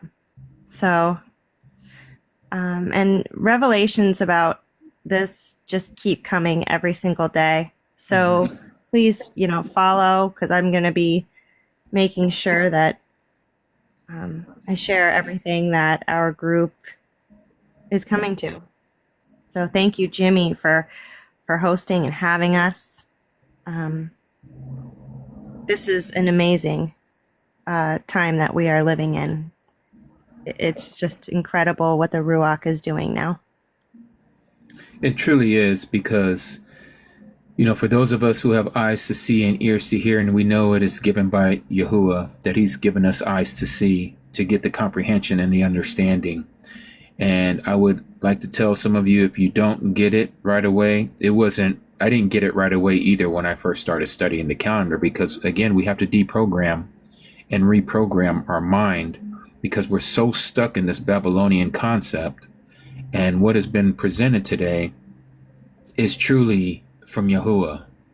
And it is elementary at its finest, but at the same time, it can be complex if you're constantly trying to decipher it by using your understanding with the Gregorian calendar. It's going to cause confusion, and it's going to do that because they are not the same calendar, nor should they even be connected to one another.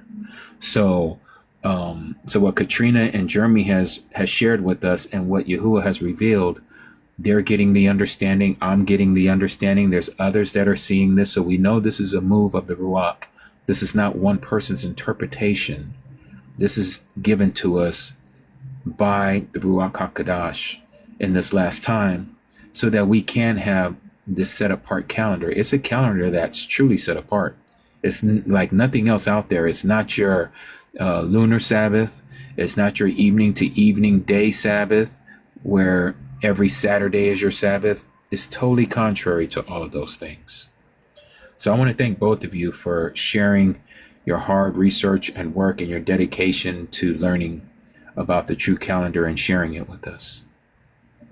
Yeah, absolutely. I wanted to thank you as well, brother. And, I enjoy the information that you share. And, we'd love to have you as a guest on our little group sometime as well, if you wouldn't mind. Oh yeah, I would be more than happy to. We just have to figure out the time and the date, and I'll be more than happy to come up and share my little bit of knowledge that I have. Yeah, that'd be great. Because we always mention you in our group, and everyone's like, "Oh, I don't know who that is," but well, some of us, but most of us, know who you are. So now it'd be great just to have another testimony as well to show everybody. And it's all about coming together and reasoning through the scriptures, and that's what it's about. And that's how I know we're all part of the same family, of the same tribe. We're the ones appointed by Yahuwah to find the calendar, because that's what he's put on my heart. I know. And that's the amazing thing is when you really think about this, and both of you know, and all of you probably in here already know this as well. Remember, he says that he is going to make us a nation of kings and priests. And just like what our Aki Jeremy was talking about earlier, the priesthood had to know the calendar. They couldn't just, go up and give offerings at whatever time of the year or even whatever time of the day. They had to know the times and the seasons. And so it is for us as kings and priests. We need to know it as well. And he's opening up our eyes. If he's making us a kingdom of priests, then we need to understand and do our due diligence to know the calendar. We do. We Absolutely. do. And a lot of people want to say, oh, hey, it's not a salvational issue. Well, not showing up on a Sabbath, you don't think? Right. Following Saturn for the Sabbath instead of even Genesis. He says in Genesis, the luminaries are how we track the time. So we really have to, even bring up, break the chains of Egypt by saying, guys, this does matter, because everybody just wants to dismiss it. And, it needs to go back onto it is a salvational issue. Time is important. If you don't show up for Yah on the days that he prescribes, does he know you? That's very seriously true. Very true there, Cody. Yeah. Very true, especially when he says that the Sabbath is a sign between him and his people. Exactly. It's a mark. Yeah, it's truly a mark. It's truly a mark. I mean, I'm over here getting ready to show it right now. Where is it here? 13:16 of Exodus. And let me blow this up here. And again, I want to thank both of you for your time and coming up and doing this. And I learned something Every time you guys come up and share something about what Yahuwah has revealed to you about the calendar, it blows me away how it just all connects. Living in this time to where this calendar has now been revealed to us, because it's just like his name being revealed, right? It's just like him telling us to keep the commandments and how that has been revealed again. It's just like how we're getting all the Dead Sea Scrolls and how that has been revealed for a certain generation so that we can have this calendar. Because if it wasn't for the Dead Sea Scrolls, and if it wasn't for the Book of Jubilees and Enoch and how it connects and lines up with Genesis and all throughout the Tanakh and even the Book of Revelation, we would be lost still. There's no way we can keep the fourth commandment, and hence we wouldn't be able to keep his commandments if we love him. Yeah, you're absolutely correct. It's, You know, he left it for us to find and search it out. right. So true. And so let me leave you guys with this one here, and then I'm going to take over from what you guys have laid such a great foundation.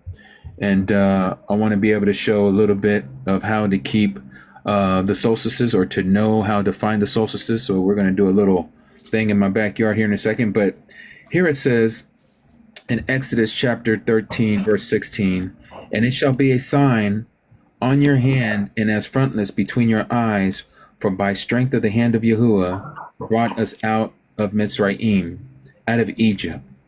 And everything that we have been told today by both our brother and sister, our Aki and our Cody, about coming out of Babylon, about coming out of Egypt, about coming out of this Roman understanding.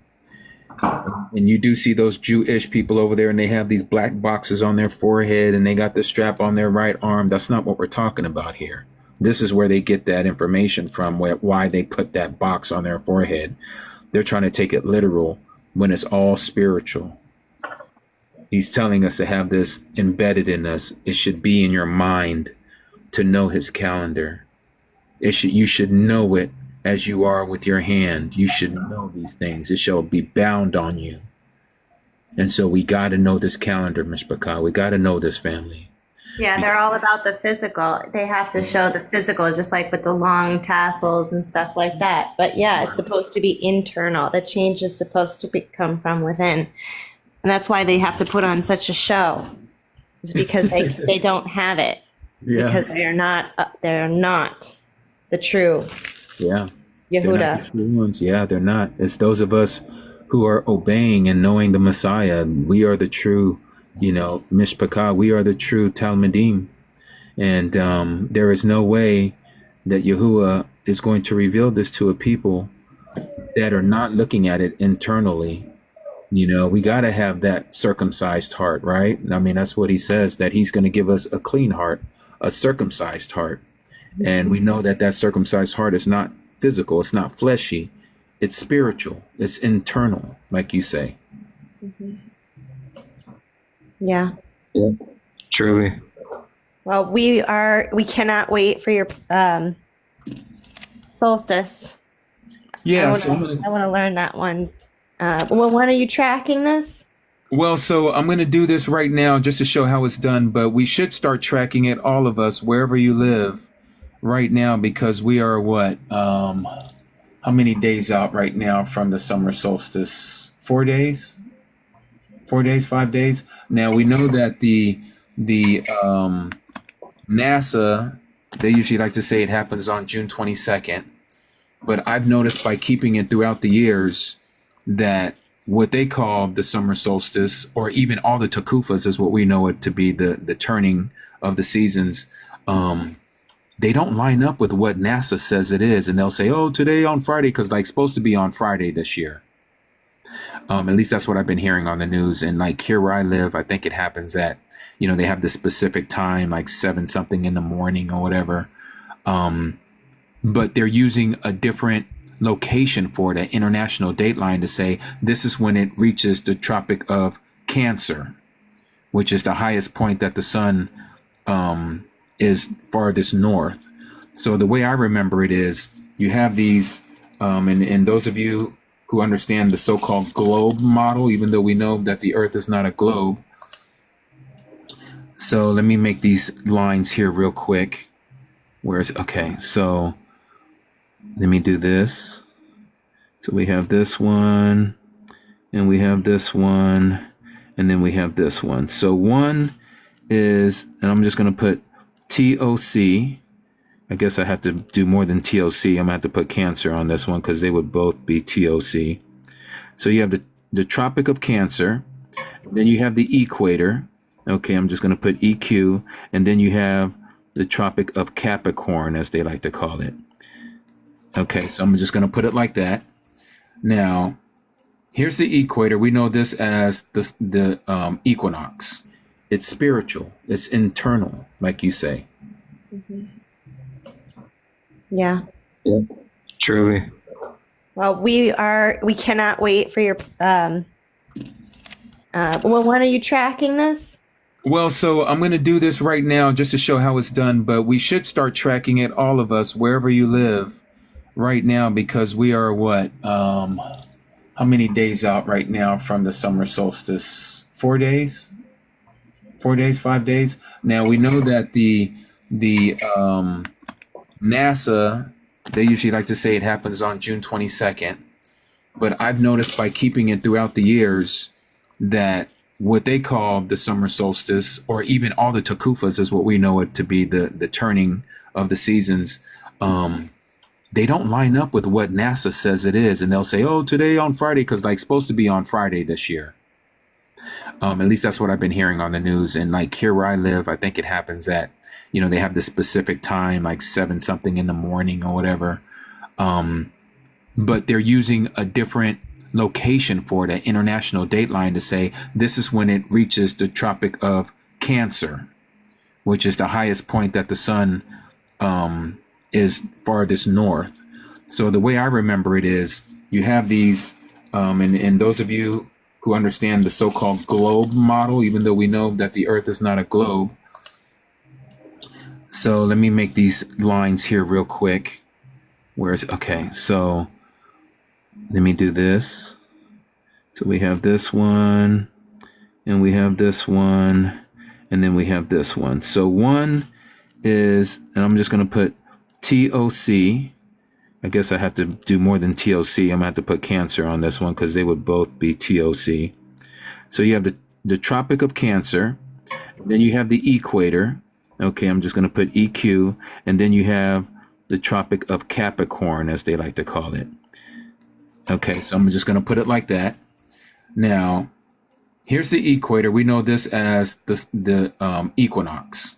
That happens twice a year, that the sun crosses that line on the earth, on the flat plane. Okay, not the globe. On the flat plane, the sun rides this line during the two equinoxes, the spring, the vernal, and the autumn equinox, the fall equinox. The sun during the summer, which we are here north of the equator, is getting ready to hit here next week. And it'll be the farthest north that the sun travels on the earth. And then the opposite is true. When it's wintertime here north of the equator, is going to be summertime for those who are south of the equator. The beautiful thing about Yahuwah's construct of the sun and how it moves on this circuit is that no matter where you live on this earth, twice a year, it is going to ride this line called the equator, also known as the equinox. So even if you're south of the equator or north of the equator, you're going to keep all the feast days according to as if you live north of the equator. Why? Because Jerusalem is north of the equator. So even if you live in Sydney, Australia, you're still going to keep it according to as if you live north of the equator, because again, everything is situated from Jerusalem. So when it says the first month on the 14th day of the year, it's talking about north of the equator, even though it may be you may live south of the equator. And so it's the same for those of us in the north as it is in the south of the equator. So here we are getting ready to see the Tropic of Cancer, where the sun is going to ride this line for a few days, which is going to be the longest day of the year north of the equator. It's going to be the shortest day of the year south of the equator. And so what you're going to see is when you have the stick, which I'm getting ready to go out in my backyard, and we're going to do that as just an illustration or a demonstration rather, of how you're going to read your shadow on your stick in the ground, is that you're going to want to know two things. One, the north, true north, not magnetic north. You can't take a compass and find your true north because it's going to be magnetized to a magnetic north. The only way you can know the true north is knowing the star called Polaris. There's a reason why Yahuwah has placed the star Polaris, also known as the North Star, in the north. And no matter where you live on the earth, even all the way down south in New Zealand and Australia, you can see the North Star. It's visible from everywhere at night. That is your north. Once you peg out where the North Star is, and you can use your Google Sky app on your phone, you got to get familiar with reading the heavenlies, okay? You got to know where the North Star is. Once you know where that North Star, which is Polaris, where that is, it doesn't matter where you are on the earth, you'll be able to figure out your solstices. Okay, so let's follow me. Let's go out here outside as we do this now. Okay, so I'm going to drop both of you guys down. Or actually, you know what? I'm going to keep you guys if you guys don't mind, because you might have some questions or whatever. And we can do this together. Let me put on my flip-flops. What's up, doggies? Yeah. All right. There's my mother-in-law. That's Song's mama. Okay, let's go back here in the back. Come on, dogs. Okay. Now I'm going to grab me a stick. Let me see. Where is... Oh, you know what? Let me grab one of these sticks over here. Let me grab... I know I have one in here somewhere. Where's all those woodens? Oh, here's one. Here's a chopstick right here. Perfect. What you doing, Onyx? That ain't for you. Okay. So I'm going to stick it between one of these. Watch out, baby boy. Let's just stick it in here. All right. I hope you guys can see that. Let me see if I can get my... Okay. It's as simple as what I'm doing right now. Okay. I have a chopstick between these pavers. All right. It doesn't have to be straight 90-degree angle from the ground. What matters is this shadow right here. You see how long of a shadow that is right there? Now, when it's true midday, high noon, this would be over here. Now, I already know where my north is. North here, where I'm at, is in this direction, as I have my pen. Okay. Now, what you're going to find out is, during the summer solstice, when you're north of the equator, it's going to be the shortest shadow closest to this pole, or this stick. All right? And so this shadow that you see here is going to be here. It's always going to be the opposite of the way the sun is above your head. When the sun is coming up from the east, we'll wait for that noise to go away. When the sun is coming up from the east, your shadow is going to be casted to the west. When the sun is getting ready to go down in the west, it's going to cast a shadow to the east. Does that make sense? All right. And so the same thing with when the sun is due north above your head, it's going to be casting the shadow right up in the direction towards the north, because the sun's going to be behind you, north of the equator. Okay. Now, during the summer solstice, what you're going to do is you're going to mark out during the high day of the day. And again, that only high day is only going to happen during high noon. So every day you're going to want to come out and you're going to want to mark the very tip. So let's just pretend like this is high noon right now. You're going to want to mark that. Okay. Scratch it, put a rock, whatever you need to do.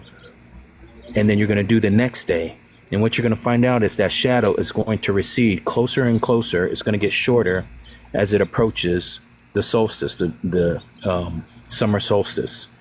The day that it's the shortest and the next day you come out from where you marked it and it starts to go back again, then you know the day before was your summer solstice.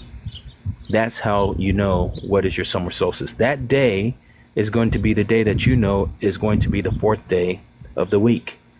Just like what Jeremy was talking about. That happens 4 times a year. It happens on both the equinox and the the Chakufas, or the first day of the season is always going to be on the 4th day. Okay, it happens like clockwork. And so it'll be the opposite for the winter solstice. It will be the longest shadow. It will be really long. It'll be the opposite. The shadow will be really long. And when the shadow is getting shorter, you know that the day before that was the winter solstice. I hope that makes sense. Do either one of you guys have anything you want to add to that? No, that was really awesome. And so that's how you find your solstices. It's that simple. So I would encourage any of you to go in your backyard and take a stick and put it in the ground. Make sure you don't move it, because that's key. You're going to want to make sure that thing is stable, it's sturdy, and don't let your dogs hit it. Don't let anything hit it. Make sure that the wind can't move it.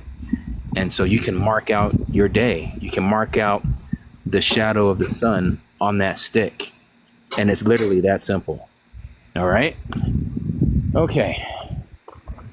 So with that being said, if there is no questions, I'm going to pick up from what Katrina and Jeremy has shared with us. And again, I want to thank you, Cody, Katrina, for your time and for your dedication and hard work with what you guys do. My pleasure and honor. Honestly, anything for Yah.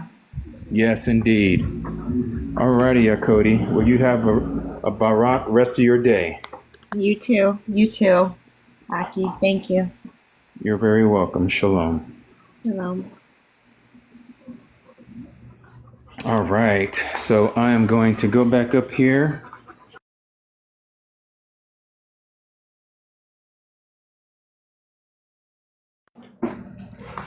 Oh, lost you guys for a second. Okay. You doggies coming up? I guess you guys are, huh? All right, let's go. All right. How can I get a Gady calendar? Oh, you're talking about a calendar bead. Just DM me and we can make sure that you get one. Okay. All righty. Let's see here. Now, they gave us so much information to chew on. And again, the calendar is very important to understand. All right.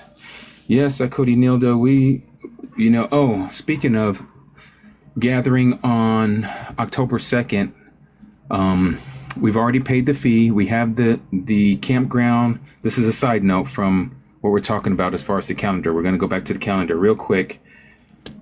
We have the campground in central Arizona called Burro Campground, southeast of Kingman, Arizona, that we already got reservations for the pavilion there, for the group pavilion. Those of you who are interested, who are serious about coming out, we're going to ask for a $20 reservation to keep your space, because we only can have so many people out there. So if you're interested in coming out, please RSVP with me with the $20 RSVP. That lets me know that you're serious, you're coming out, and that is going to make it to where we can know that you're going to be out there, because we got to get food together, we got to get water together. And so that's where $20 that you will be contributing will help with that.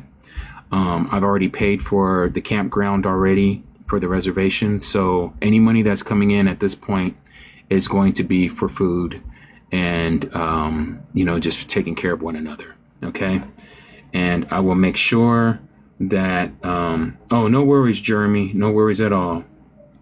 yes, you can Zelle me if you don't have a way to send money. Let us know. We'll work it out. And you just have to owe me with your life when you get it. I'm just joking. But yeah, just let me know. I just need to make sure that I can count on those that are going to be there. People tell, again, say, I'm going to be there, and they never show up or something happens. I need to make sure that I know that these people are going to be there. We're going to have tents for the ones that are coming. The only thing that we need you to bring is your own sleeping bag, not so much a pillow. If you need a pillow, we have extra pillows. But have your own sleeping bag. We're going to have the tents, and we'll make sure that everybody's accommodated that is coming. Okay. And again, get a hold of me through private messaging or email. Let me know, and we'll get you in.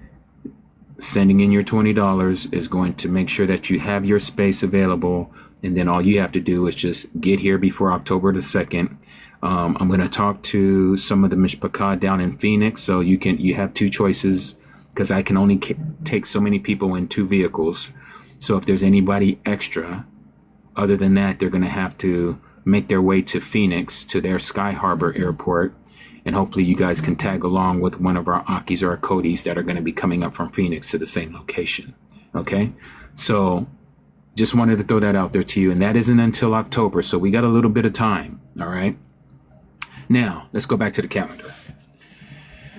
Okay. So here we go.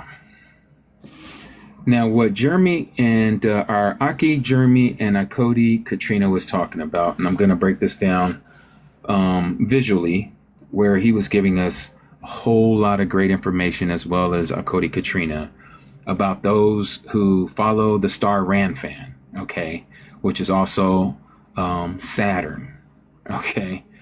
There's a correlation there that a lot of people don't connect, and I'm going to share with you as best as I can to get you to understand this.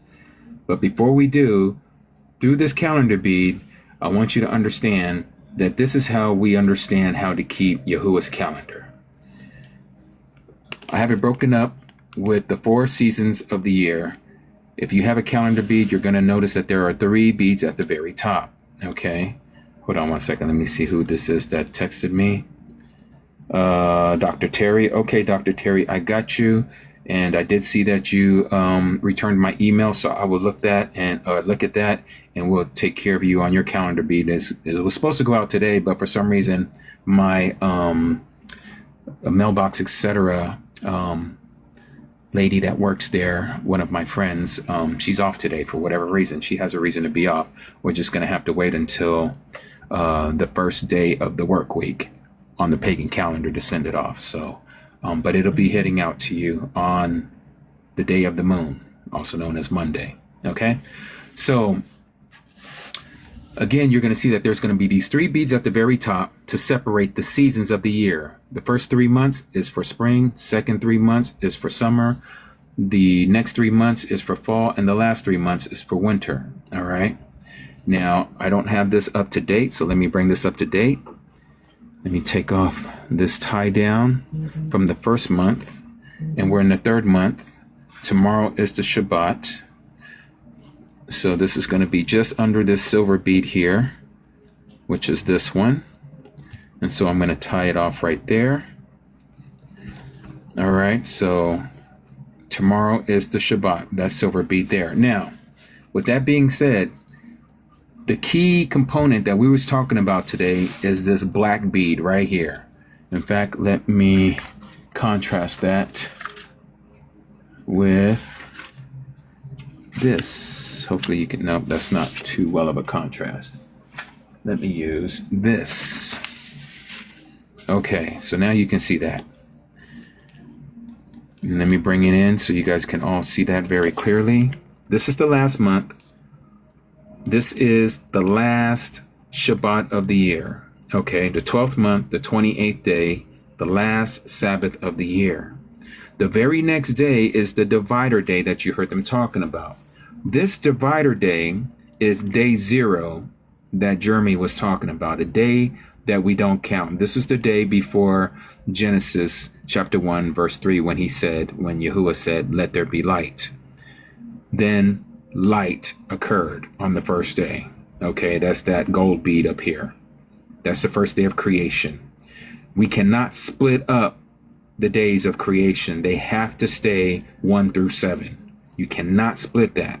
Okay, this is why after the last Sabbath, which is the 7th day, the last 7th day cycle of the year, the very next day is this void day, this divider day, this day 0. Okay, it is. Here's a Sabbath, and guess what? You got another extra day off. Kind of like you find during the 4 new months that Jeremy was talking about, that it talks about in the book of Jubilees, that was associated with Noah as when he was in the ark. Okay, so you have, and we know them as the Takufas, or also known as the transitional days or the intercalary days. They are the equinoxes and the solstices. So you have this one here, this one here, this one here, and this one here. And you'll notice that they are all at the beginning of the seasons. Okay, so let me split this up again into 4s. You'll notice here is the spring equinox, summer solstice, fall equinox, the winter solstice. You'll notice also, since this is the 4th day of the week, remember we were talking about up here, you have the dark day, day 0, and then you have the first day of creation, 2nd day of creation, 3rd day of creation, and then you start all over at the first month. This is the 4th day of creation. This is the first day of the first month. It's also the 4th day of the week. Okay, 5th day of the week, 6th day of the week, Shabbat. That is Shabbat. That's silver bead. 5 days. You have the 10th day where you set aside the lamb, and then you have a Shabbat again. Okay, so there's going to be 6 days and then a Shabbat. 6 days, Shabbat. 6 days, Shabbat. 6 days, and then Shabbat. Okay, there's 5 days up here, including this gold bead here, which is the first fruits. 6th day, and then Shabbat. 6 days, Shabbat. And it goes on and on and on, all the way through until the 28th day of the 12th month, the last Shabbat of the year. And then that next day is day 0, the divider day. You cannot split these days going into the Sabbath. The Sabbath has always have to be 7 days. The only difference between this day here, that's the day 0, and these days here is that they have one thing in correlation, is that they're going to be considered as a Sabbath day. Okay, these 4 days, these are days where you don't work. And you can look at this as being the same thing, this divider day. It's that split day that's taking you into the beginning of the year, okay, or the beginning of the work week, rather. And so the same thing with here, we're told in Enoch, chapter, 75? Let me pull it up, where it says that these 4 days are not constituted in the counting or reckoning of the year. Where is my Apocrypha? Okay, let's go to the book of Enoch. I believe it's 75. Let's look and see here. Or is it 82? Nope, 75. Yep. So 75, it says this. You say that I have 5 beads after the last Sabbath. Yes, CQ, you have the old beads before we came to this understanding, but you can still work it out the same in your mind. The reason why we did it that way is because we added those 2 days for the leap year. You have 1 day that was a divider day, and then every 4 years you have 2 days that are divider days, which I haven't spoken about yet, but we'll get to that here in a second. So, what you see here, check my Wi-Fi. My Wi-Fi should be okay. You might have to go back out and then back in, Miranda. So it says here, chapter 75, verse 1, and the leaders of the heads of the thousands, that's speaking of the stars that follows for those seasons, who are placed over the whole creation and over all the stars, have also to do with the 4 intercalary days. Those are the solstices and the equinoxes, the 4 calorie days, the seasonal changes, being inseparable from their office according to the reckoning or the counting of the year. These render service on the 4 days which are not counted or reckoned in the counting or reckoning of the year. Okay? So those 4 days, again, are these at the bottom that you see in gold on this particular calendar. Let me zoom back out.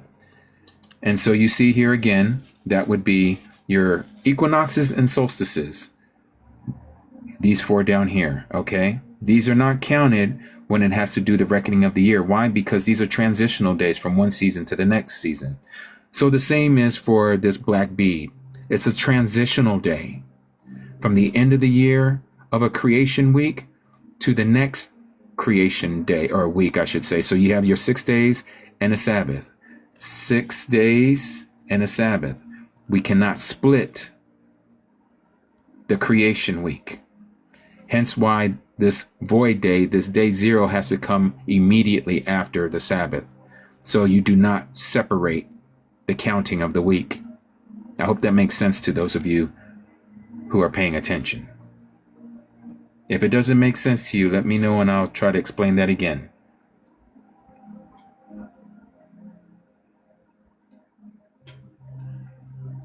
It makes sense, Nelia? Okay. Yes, you got it. Perfect. Again, okay, Dr. Terry. So, again, okay, Cortez. So, again, we have this day here, the black day, okay, the day that we don't count, day 0. It's always going to follow. And again, some of you who have the older calendar beads before this was revealed to me by Yahuwah, to where I could see this and get an understanding. And it was shared with me before with others that understood this, but it wasn't clicking. Like I was telling you guys earlier, it takes a moment for us to get an understanding. Okay. Cody Katrina was trying to share it with me as well. And then finally, when she had shared it with me, and the reason why it made sense was because she had this little diagram of the last month of the year. Let me see. Do I have it here? Hold on. Let me see if I have it. And when she showed that to me, it just clicked. It just made all the sense. I was like, that makes sense. And so because of that, I've came to the understanding about this divider day. Let me see. Did I put that here as one of the icons? Yeah, I don't think I did. I'm going to have to show you it on our PDF of our calendar. I wanted to show you the one that she gave me because that was the one that opened my eyes. So hopefully this will open up your eyes. Let me do it this way. Okay, so let's go to the last month. And that was the day when she had shared this with me. I think it was the next day that I got to meet our Aki Jeremy for the first time. Okay, so her calendar looked, I based this off of the calendar that she showed me, almost very similar to this, where she separated the 12th month, and then there was a gap, and then there was this, what we know as creation week. Okay? When I saw this, it made sense because you cannot split the 6 days of work and then the 7th day rest. Before, I was splitting it at the end of here. I had a divider day here. And then that divider day, I didn't count.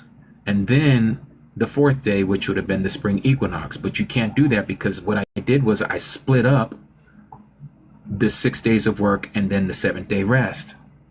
Does that make sense? Do you guys see that? You can't split the 6 days of work and the 7th day rest. Like he says, 6 days you are to work and the 7th day is a rest.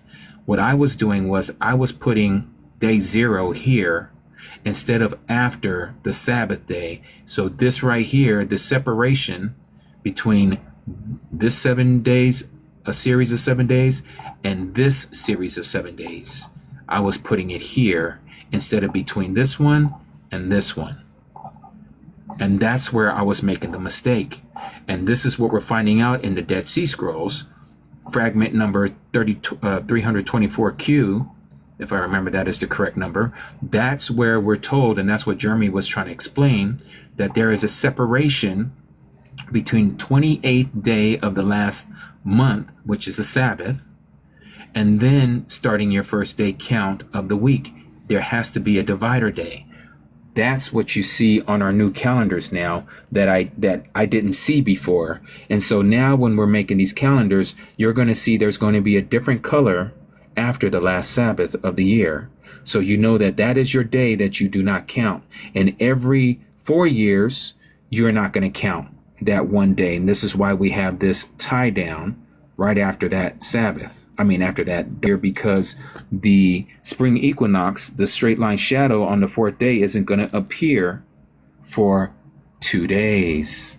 Okay. But you can't put it at the end of here. And that's what I was doing before. Hence why some of you have 5 beads after the Sabbath.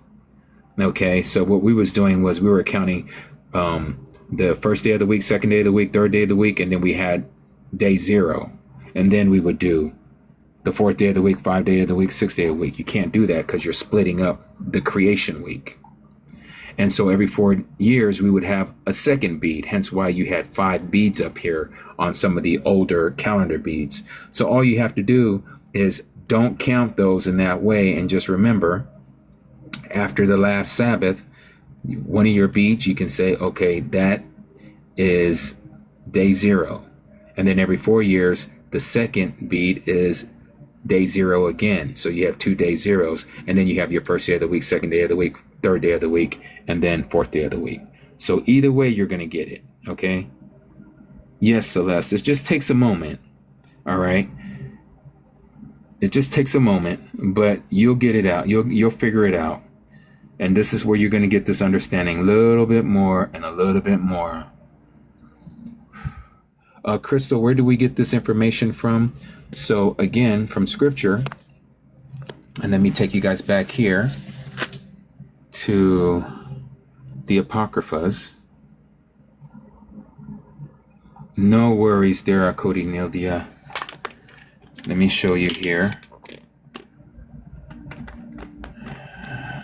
And Jerry, if you want to get a calendar bead, just DM me here on TikTok, and I'll make sure that we'll hook you up to get one, and we'll show you how you can pay for it so we can send it out to you. Okay. If you're here in the States, they're $20. If you're outside the United States, they're going to be $40 because of shipping and handling. They charge a little more for whatever reason. I guess it's because of the distance.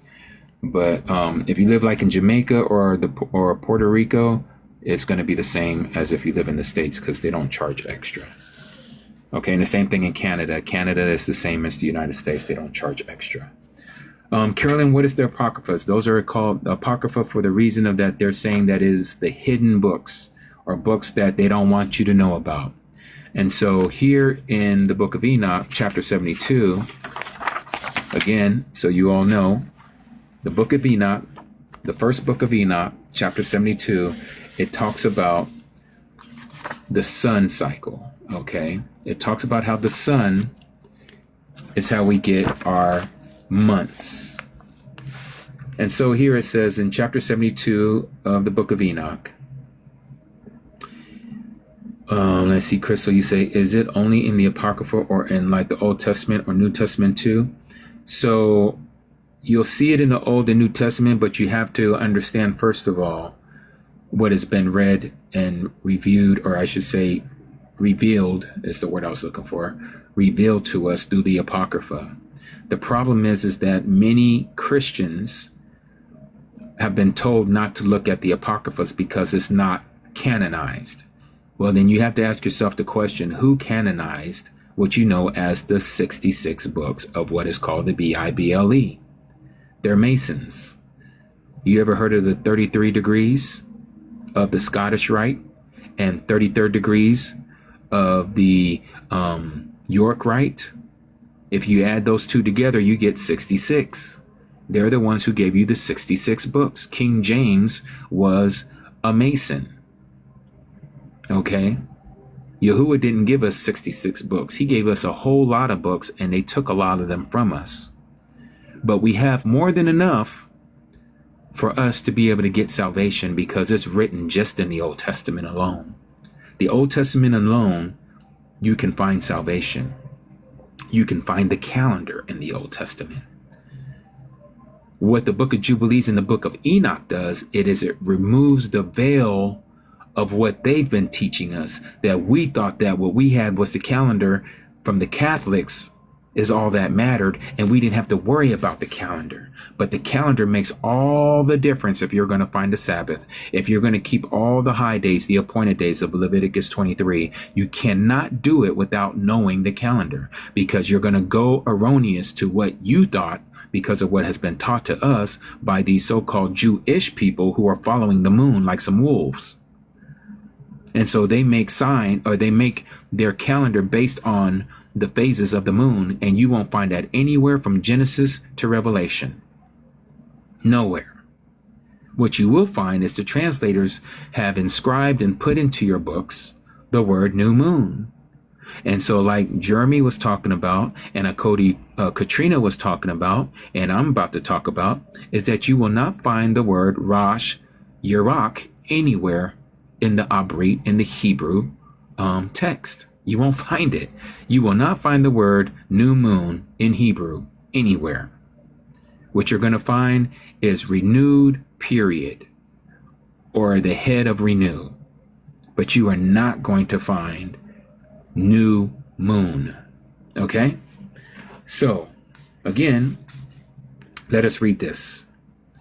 So it says here in Enoch chapter 72, verse 4, it says, "And the first, there goes out the great luminary." We know what the word luminary means, right? Something that is lit. Luminary, like you've been illuminated, like the people who call themselves the Illuminati, the illuminated ones, the light ones, okay? This first luminary, this great luminary, is called the sun, the very bright orb in the sky, in case you never noticed it. And his, meaning the sun's circumference, his circuit is like the circuit of the heaven, or the circumference of the heaven. What is a circumference? If you took a geometry class, you know that circumference means a circle. Okay? Not a globe, a circle. All right? And he, meaning the sun, is quite filled with illuminating and heating fire. The chariot on which he, the sun, ascends, the wind drives. So we didn't notice this, but did you know that there's a steady wind that moves the sun, not the earth? The earth is stationary. Right here, we're told in the 5th verse of Enoch 82, or 72 rather, that it is the sun that is the one that's moving. Okay, remember, notice what it says here. The chariot on which he, that is the sun, ascends, not the earth ascends. The sun ascends, he ascends. The wind drives. The sun goes down from the heaven and returns through the north in order to reach the east, and is so guided that he, that is the sun, comes to the appropriate portal, to the correct portal, and shines in the face of the heaven, the Shama. So let me show you this. Again, what is being described to us through what Enoch was told is about how the sun goes up into the north and comes back to the east. Very, very amazing. So let me show you this. Let me see, where do I have this here? Oh, here it is. So let me give you a little illustration of what is being told to us. All right. Okay. This is called the Gleason map. Gleason, okay, is named after the guy who put this map together. There are those, they like to use what is called a Mercator map. Okay, Mercator map is the one that's flat and it makes everything look like it's large to the north and small to the south. That is an erroneous map. This is more appropriate and more to the true shape of the earth. A flat disc. You see all the continents. Here's the United States here in lime green. Canada is in this pinkish color. Okay, Russia and Siberia is over here in this yellow. Okay, so We know that the sun rises in the east, unlike some of these stupid people that like to tell you that your map is flipped upside down and it's actually coming from the west, which these people on TikTok love to share all kinds of stupidness to see how many of you are going to be stupid enough to believe them. But anyhow, it says that it rises in the east, okay? Just like what we just read here in the book of Enoch. It says that the sun, it says it goes down from the heaven and returns through the north, and in order to reach the east. In order to reach the east. So it goes to the north. So here we are in the United Snakes of America. For those of you, most of you are listening to me from this location, also known as the United Snakes of America.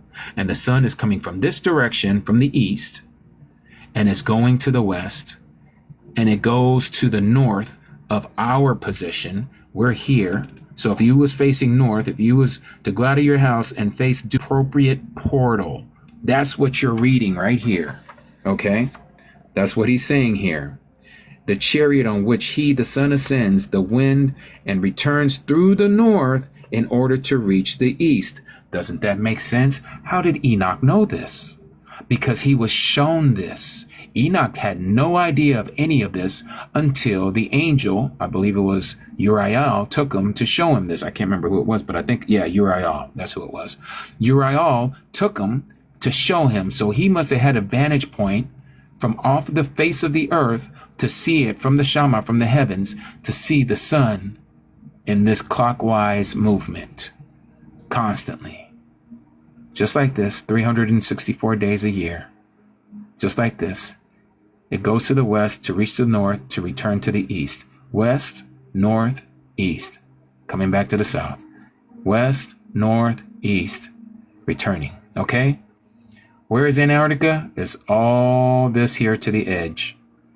It's an ice wall. You see how it's white? That is Antarctica. All the way around.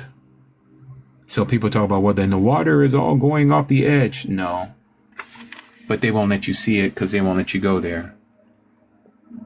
Okay. But again, this is exactly what we're told. Okay. Clockwise, not counterclockwise, clockwise. Just like you see the clock, the hands of the clock are going this direction, not this direction. The sun moves in the same direction. It goes from east to west, east to west. Okay? All right. So now let's continue. And so it says here, verse 6, in this way he, the sun, rises in the first month. Notice it says in the first month, in the great portal, which is the fourth. Those 6 portals in the east.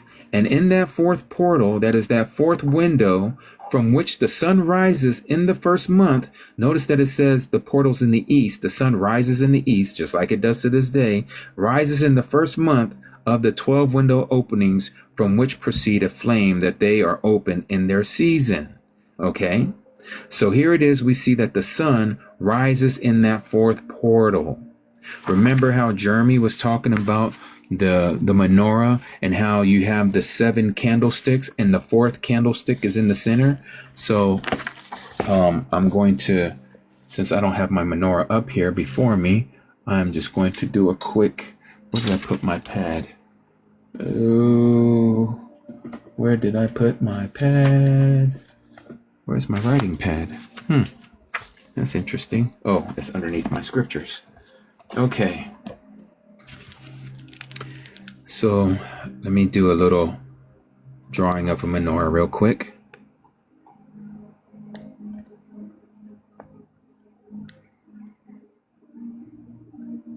Okay.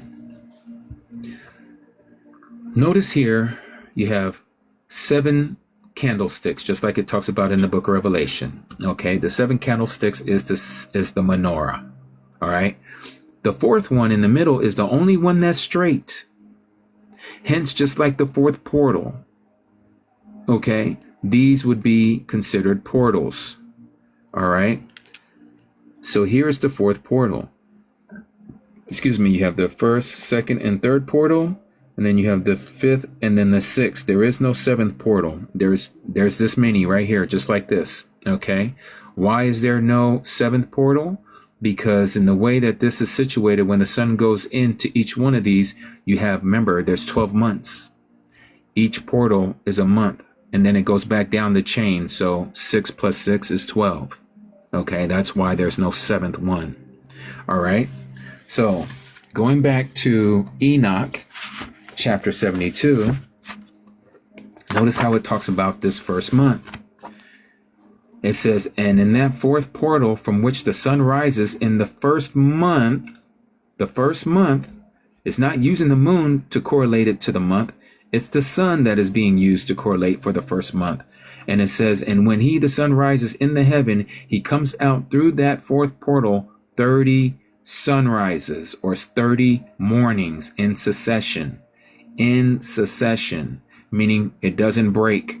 It continues and sets accurately in the fourth portal in the west. So again, if you don't know that the sun sets in the west, you better ask somebody.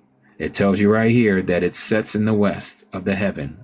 And during this period, the day becomes daily longer and the night nightly shorter to the 30th morning.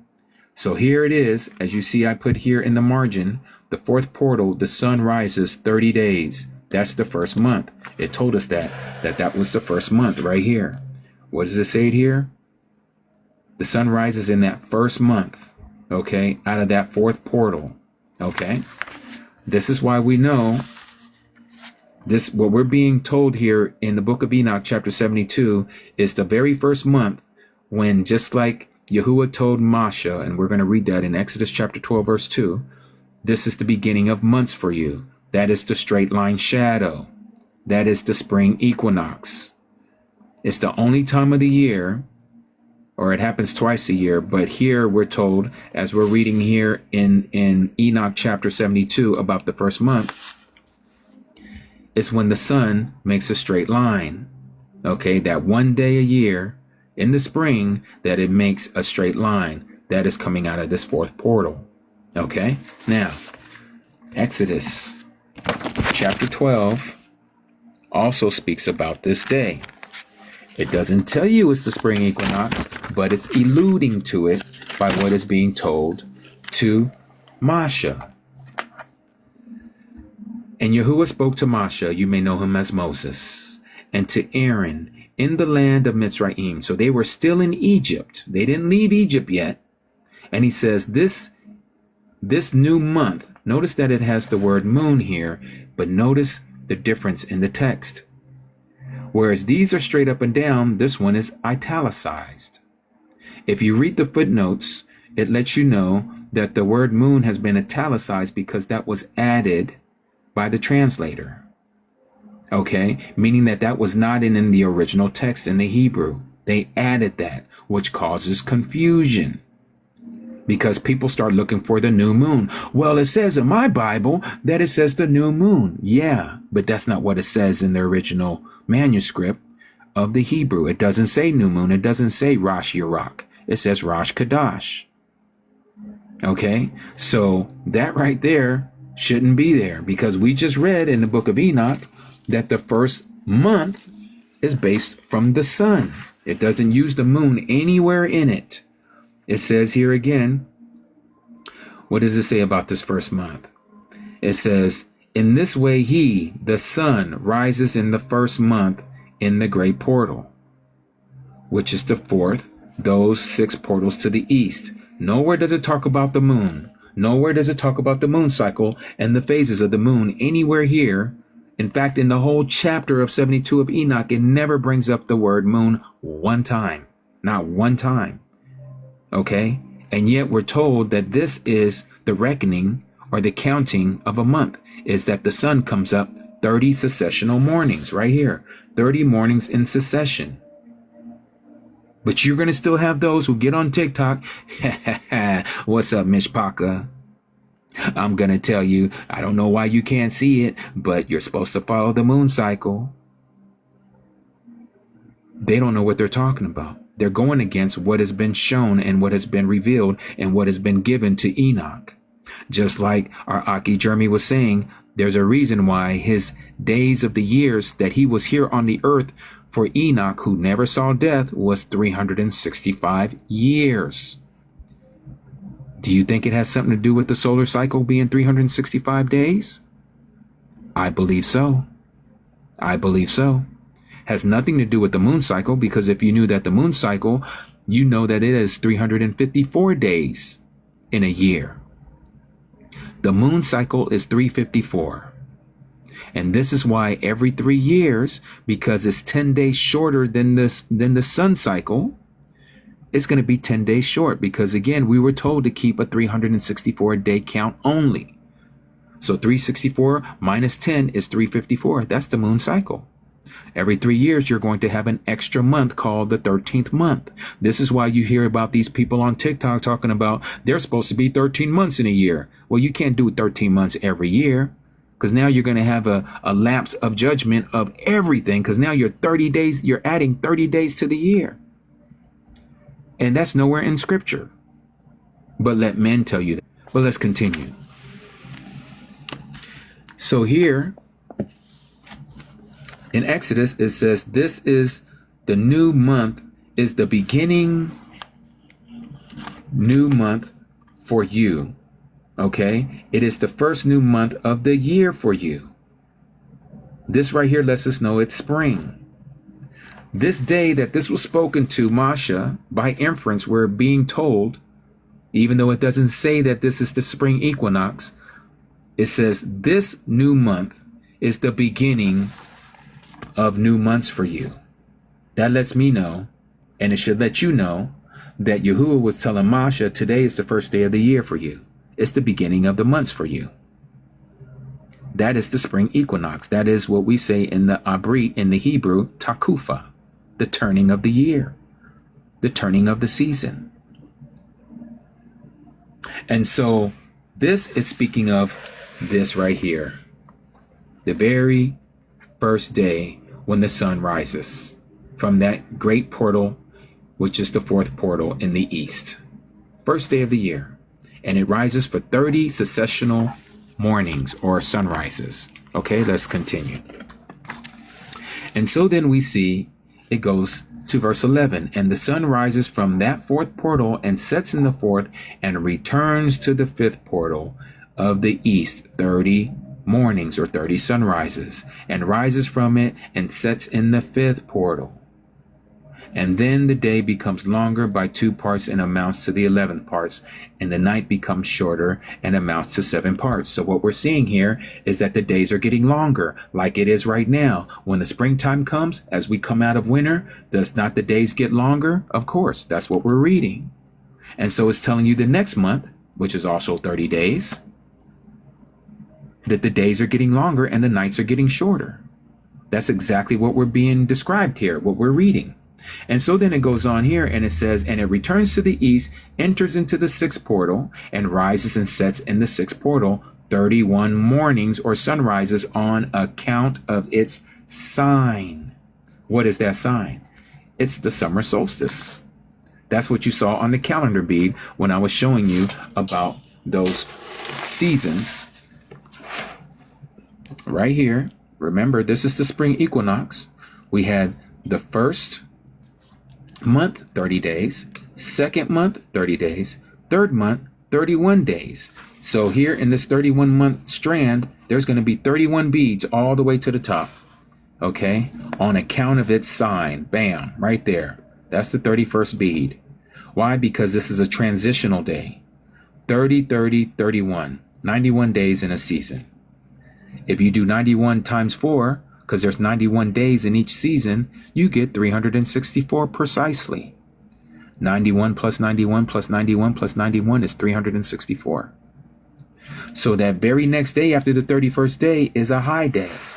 That's why we have a gold bead, and it's called the summer solstice. And so you're going to have another 91 days, and then we have on account of its sign. So that's what we're going to read here. And so it says it again. So we have the 31 days. So we have 30 plus 30 plus 31 is 91 days. That's the spring season, 91 days. And then it goes on again, and it says, and the sun mounts up to make the day shorter and the night longer. The sun returns to the east and enters into the sixth portal and rises from it and sets 30 mornings. So here we have 30. I put over here in the margin. And then it says the same thing here again. It says for 30 mornings. So I put 30. That's the fifth portal. And then it says, and then 31 days of mornings on account of its sign. What is that sign? The autumn equinox, 31 days. So again, 30 plus 30 plus 31 is 91. So now we have 30 plus 30 plus 91, 31 is 91. And then we have 30 plus 30 plus 31 is 91. That's 182 days. Do the math. 91 plus 91 is 182 days. 182 plus 2, or times 2, would be 364. I'm not that great at math, but I know that much, right? Okay, let's continue. Then it says it again, 30 days. Here it is, 30 mornings, 30 mornings, 30 days. And then again, 31 days. On account of its sign, it's the winter solstice. That is another 91 days. And then it does it again, 30 days, 30 days, 31 days, 31 days. Okay? That's the spring equinox. And it says, on that day, the night decreases to amounts of 9 parts and the day to 9 parts, and the night is equal to the day, and the year is exactly as to its days. 364 days. Again, 31 plus 30 plus 30 is 91 days. So we went through the whole year. The whole year. 91 plus 91 plus 91 plus 91 is 364 days. So if you ask me, where are we getting this? This is where we're getting it. Now, again, what we're not being told in that whole passage is day 0, the divider day. What we was just talking about here, where you can't split up the day. Okay, you can't split that day up. But when you find it in the Dead Sea Scrolls, just like what 𝐤𤄄𤅄 was showing us, he was showing us that after the last Sabbath of the year, the 28th day of the 12th month, there's going to be this divider day after the Sabbath, because you can't split the 6 days of creation and the 7th day he rested. For Q3.94, right?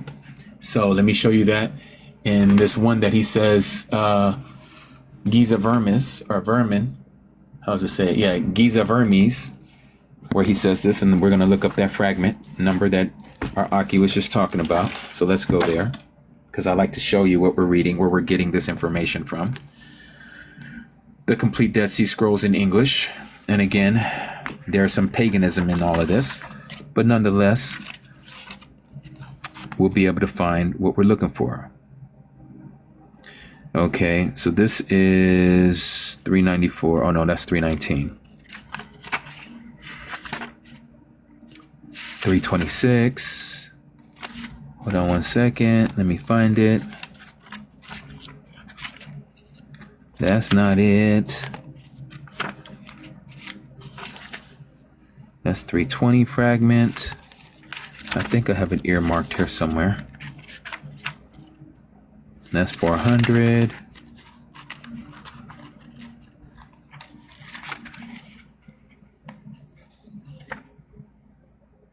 $264. 394. Here we go. All right, this is on page 223 if you have this version of 𝐤𝐄𝐄𝑅𝑚𝑒s complete Dead Sea Scrolls translation. And you're going to see why I say that there's some paganism in it. So here it says, for Q3.94, this is the fragment number of the Dead Sea Scrolls. The 28th of it, of the 12th month, is a Sabbath. Okay? It says first of the Sabbath, and here they put the pagan Sunday, which is not Sunday because they're trying to say the first day of the week is a Sunday. You got to get that whole paganism out of your head. I don't even know why they even put that there, but that's what causes confusion. You can't use that. And it says the second day, and they put Monday. You can't use that. And the third, which will be a Wednesday, as they would say it, or Tuesday, I should say, excuse me, not Wednesday. You can't put that, okay? And it says are to be added, and the year is complete 364 days. And then here's that word vacate that our Aki was talking about. All right, so you have to separate yourself from the so-called days of the week. This is going to mess you up every time. You just need to read the text for what it is. The 28th day of it on the 12th month is a Sabbath. Again, I showed you on the beaded calendar. This is the 28th day of the 12th month. If you was to count these beads from the bottom, so here you have 1, 2, 3, 4, 5, 6 Shabbat. That's 7 days. Then you have 1, 2, 3, 4, 5, 6 Shabbat. That's 14 days. And then you have 1, 2, 3, 4, 5, 6 Shabbat. That's 21 days. And then you have 1, 2, 3, 4, 5, 6 Shabbat. That's 28 days. 28 days of the 12th month is a Shabbat. That's silver bead, silver bead, silver bead, silver bead. All 7 days is a Sabbath. The very next day is the day that is day 0. Okay? This is where it was missing. Now, I don't have the 324Q document in this book. And from this 12th month on the 28th day, there's a day to be added. That is that black day. Day 0. That is not to be counted. And then you have the first day of the week. First day of the week. Not Sunday. It's just the first day of the week. Stop putting a name to it. That's what's causing the confusion, because you want to connect it to Sunday. It's not Sunday. It could be a Wednesday. It could be a Thursday. Yahuwah's days are Yahuwah's days. It has nothing to do with the Roman Catholic calendar called Sunday, Monday, Tuesday, Wednesday, Thursday, Friday, Saturday. I hope you understand what I'm trying to share with you. Okay? Very simple to understand. Disconnect yourself from the Catholic calendar. All right, let's continue. Now we're going to go to the Book of Jubilees. Now, the Book of Jubilees gives us a little more information. It starts adding a little bit more to this understanding. Okay? Jubilees, chapter 2, it says this. Very crucial to know this. Very, very crucial. Okay? Because notice what it says here. Let me bring this back a little bit. Starting at verse 8. This is Jubilees chapter 2, verse 8. It's going to be different if you have the Sefer. It's going to be a different chapter and verse. I don't remember what it is, but I know it's different. And so it says here, and on the fourth day, he, Yahuwah, created the sun, the moon, and the stars, and set them in the firmament of the heaven to give light upon the earth, and to rule over the day and the night, and divide the light from the darkness. Now let's stop right there in verse 8. Let's go to Genesis chapter 1, verse 14. Genesis chapter 1, verse 14, speaking of the fourth day. What does it say there? And Alua said, let lights come to be in the expanse of the Shamayim of the heavens to separate the day from the night, and let them be for signs, appointed times, for days and years. Let them be for the lights in the expanse of the Shamayim of the heavens to give light on the Arats, the earth. And it came to be so. And Alua, that is the mighty one, made 2 great lights, the greater light to rule the day, the lesser light to rule the night, and the stars. Okay? All of that he did on the fourth day. And so then he goes on and says, and Alua, that is the mighty one, set them in the expanse of the Shamayim of the heavens to give light on the Arats, the earth, and to rule over the day and over the night, and to separate the light from the darkness. And Alua saw that it was great. And there came to be evening, and there came to be morning, the fourth day. So, again, reading Jubilees, chapter 2, verse 8, which isn't a coincidence, the same person who wrote Genesis chapter 1 is also the one who wrote Jubilees chapter 2. His name is Moses. Okay? And it says here, again, And on the fourth day he created the sun, moon, and the stars, and set them in the firmament of the heaven to give light upon the earth, and to rule over the day and over the night, and divide the light from the darkness.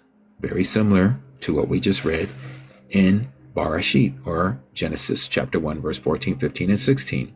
And Alua appointed the sun. This is where we start to see the difference between the apples and the oranges.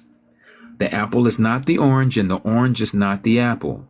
The sun is not the moon, and the moon is not the sun. Here we see that it is very clear and distinct that the creator of heaven and earth appointed the sun, not the moon, to be a great sign on the earth for days. The sun is for days, and for Sabbath. The sun is for Sabbaths. The sun is for months, not the moon. The sun is for your feast days, your appointed days before Yahuwah in Leviticus chapter 23. The sun, he appointed the sun for your Sabbath of years. The sun is also for your jubilees, your 50-year periods. The sun is also for your seasons of the years, which is your spring, summer, winter, and fall. Or I should say spring, summer, fall, and winter. When the sun is high in the sky, it's summer. When the sun is low in the sky, it is winter. Did I say that right? Sun high in the sky, summer. When it's low in the sky, winter. When it's in between, it's your spring and your fall.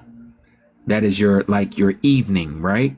And your morning, just like the sun cycle. When the sun is just creeping up and you get that time of what we call the dawn, it's not hot, it's not cold. That would be like your spring. When the sun is really high up in the sky, that would be like your summer. When the sun is low in the sky again, like it was in the morning, and we call it dusk, that would be like your fall. And then when the sun is dark, when there's no sun at all, that would be like your winter. When it's cold, when everything is dead, everything is sleeping. He gives you the same cycle of the year as he gives you the cycle in the sun. It is very apparent, but a lot of people don't realize it. But let us continue. So again, the sun is for your days, the sun is for your Sabbath. So the only way you're going to know your Sabbath days is to know how to read the sun. Do you see that, Mishpachah? Do you see that, family? Do you see that, my friends? It is not the moon. It is the sun. Anyone who tells you that you need to make observations of the sun, take them to Jubilees chapter 6, which I'm about to take you to right now. Notice what it says here in Jubilees chapter 6, verse 36. I have it underlined so you can see it very clearly. For there will be those, like your lunar Sabbatarians, who will assuredly make observations of the moon, how it disturbs the seasons, and comes in from year to year 10 days too soon. For this reason, for what reason? For they make observations of the moon. For this reason, the years will come upon them when they will disturb the order and make an abominable day the day of testimony, or a day of witness, and an unclean day a feast day. And they will confound all the days, the set apart with the unclean, and the unclean with the set apart. For they will go wrong as to the months. Why? Because they're making observations of the moon. They will go wrong as to the Sabbaths. Why? Because they're making observations of the moon. They will go wrong as to the feast days. Why? Because they're making observations of the moon. They're going to go wrong as to the jubilees. Why? Because again, they're dictating it off the observations of the moon. I don't know how clear this can be for somebody and say, that's not what it means. And they're still going to go and they're going to look at the moon and they're going to say the moon is the reason why we know the days of when we're supposed to make our appointed times. Because they don't want to learn. They're fixated on the moon. This is where you get the word lunatics from. They are ones who are fixated on the moon like howling wolves. Oh! And so they blow the shofar when they see the sighting of the moon. And they say, this is the new month because we see a new moon, the sliver of the moon. Where in scripture do you ever see that Yahuwah says to Moses or to any prophet or to any one of Yasharal, when you see the sliver of the moon, that is the beginning of the month for you? You don't find it nowhere in scripture. Nor is it even inferred.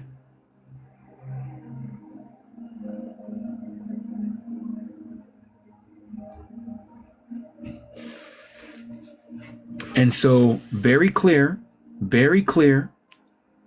For this reason, they will surely make observations of the moon, how it disturbs the seasons and comes in from year to year 10 days too soon. How is it 10 days too soon? Again, because the moon cycle is 354 days, as opposed to the sun cycle, which is 364 days, as we're supposed to reckon it, as we're supposed to count it. Now, the solar cycle itself is 365 days and a quarter, but what we're supposed to count is exactly what it says here. For this reason, I command and testify to you, Moses, that you may testify to them, that is to the children of Yasharal, Israel. After your death, Moses, the children of Yasharal will disturb them. Disturb what?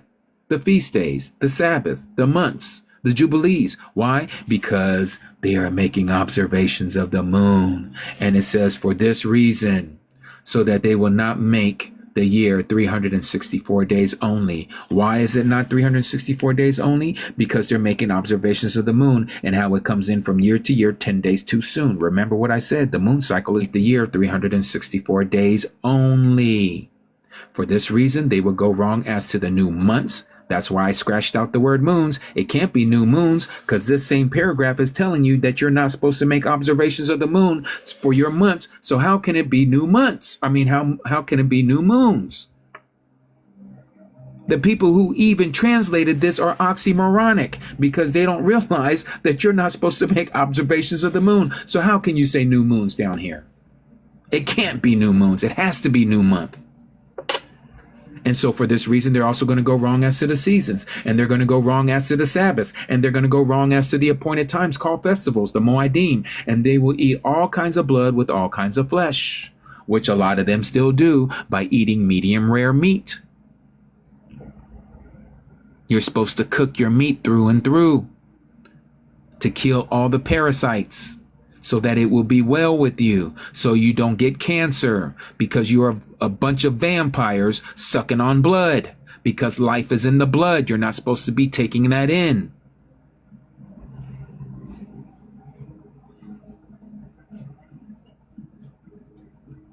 This stuff is not difficult. These instructions are meant for us so that we will follow his directives. And so this is why he says that you're going to go wrong as to all these days. If we back up here in verse 32, let me back up. Let's go to verse 30. This is of the same chapter, chapter 6 of the book of Jubilees, chapter 6, verse 30 of the book of Jubilees. And all the days of the commandment will be 52 weeks of days. What is 52 weeks of days? Well, multiply 52 times 7. You'll find out. Guess what it comes out to? 364 days, not 354, 364. And these will make the entire year complete. Thus it is engraved, ordained on the heavenly tablets, not on the earthly tablets, on the heavenly tablets where no man can change it. It is unreachable. Hence why it's in the heavenly tablets and not on the earthly ones. Because the earthly ones, your lying pens of the scribes are going to change it. And there is no neglecting this commandment for a single year from year to year. And command you, the children of Yasharal, Moses, that they observe the years according to this counting, according to this reckoning, according to what I'm telling you, 364 days. And these will constitute a complete year, not 354 following the moon, not 365 following the calendar of the Catholics. No, 364 days only. And they will not disturb its time from its days and from its feasts, for everything will fall out, or meaning that everything will be complete in them according to their testimony, according to their witness, and they will not leave out any day nor disturb any feast. So if you keep a 364-day calendar count only, you will know your feast days. You will know your Sabbath. You will know your months. But if you're going to follow the moon, Or if you're going to follow the Catholic calendar, you're going to mess up everything. You're going to mess it all up. This is why he says in verse 33, but if you do neglect these instructions that he's commanding you from year to year, and you do not observe them according to his commandments, according to whose commandments? Yahuwah's commandments, hence why it is capitalized with an H. Then they will disturb all their seasons, and the years will be dislodged from this order. And they will disturb the seasons, and the years will be dislodged, and they will neglect their ordinances, their rulings, their commandments, their observances. And all the children of Yasharal will forget. All the children of Yasharal will forget and will not find the path of the years, and will forget the new months, not the new moons. They will forget the new months and the seasons and the Sabbaths. And they will go wrong as to all the orders of the years. All the orders of the years. And so this angel tells Moses, he says, for I, this angel, he says, I know from now on, and shall I declare unto you, Moses, and it is not of my own devising. That's what this angel is saying. He said, it's not of my own understanding, for the book lies written before me. This angel didn't write it. He's only reading what it says that is before him. So who wrote this that is written before him? The Creator. And on the heavenly tablets, the division of days is ordained. They are hammered in. They are stamped into this stone, whatever this stone is, whatever these tablets are, lest they forget the feast of the agreement. That's Leviticus chapter 23, by the way, the feast of the agreement, and walk according to the feast, the holidays of the Gentiles, after their error and after their ignorance. How many of you Christians, you Christians that are listening to me right now, and some of you who have not fully crossed over yet, who are following Yahuwah, and you call yourselves being Yasharal, and you haven't given up those holidays yet. You're still doing the feasts of the Gentiles. You're still doing the Christmases of the Gentiles. You're still doing the Halloweens of the Gentiles. You're still doing the Thanksgivings of the Gentiles. You're still doing the New Year's Eve parties of the Gentiles. You're doing all these things like the Gentiles, and you are not keeping the feast of the agreement. What are the feasts of the agreement? Thank you for asking. Let me show you. Leviticus chapter 23. Notice what it says there. Exactly what we've been reading about all these feast days and about these appointed times that they are not going to know, and they're going to lose their way of it because they are not keeping the reckoning of the days as they're supposed to. And so it says here in Leviticus chapter 23. Notice what it says.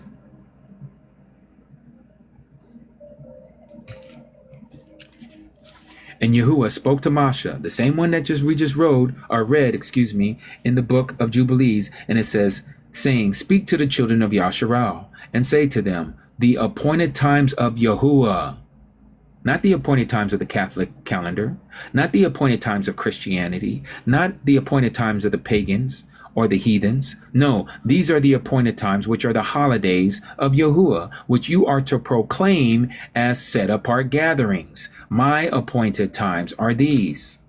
The very first one he talks about is the Sabbath. 6 days work is done, but the seventh day is the Sabbath of rest and set apart gathering. You do no work. It is a Shabbat to Yahuwah. It is a Sabbath to our Creator in all your dwellings. All your dwellings.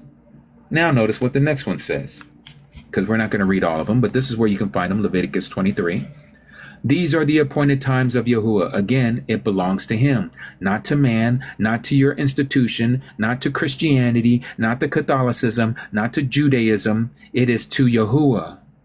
A set apart gathering which you are to proclaim at their appointed times.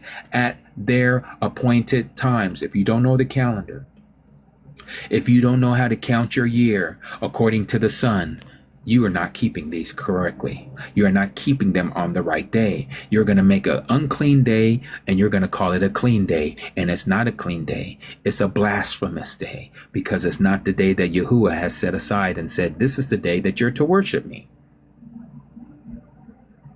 And so it says here, in the first new month, not moon. Notice that I has it scratched out again because it's italicized. They added it here in the scriptures. On the 14th day of the new month, at the evening, is the Pesach to Yahuwah. But you wouldn't know that if you don't know the calendar. Hence why you need to know this calendar.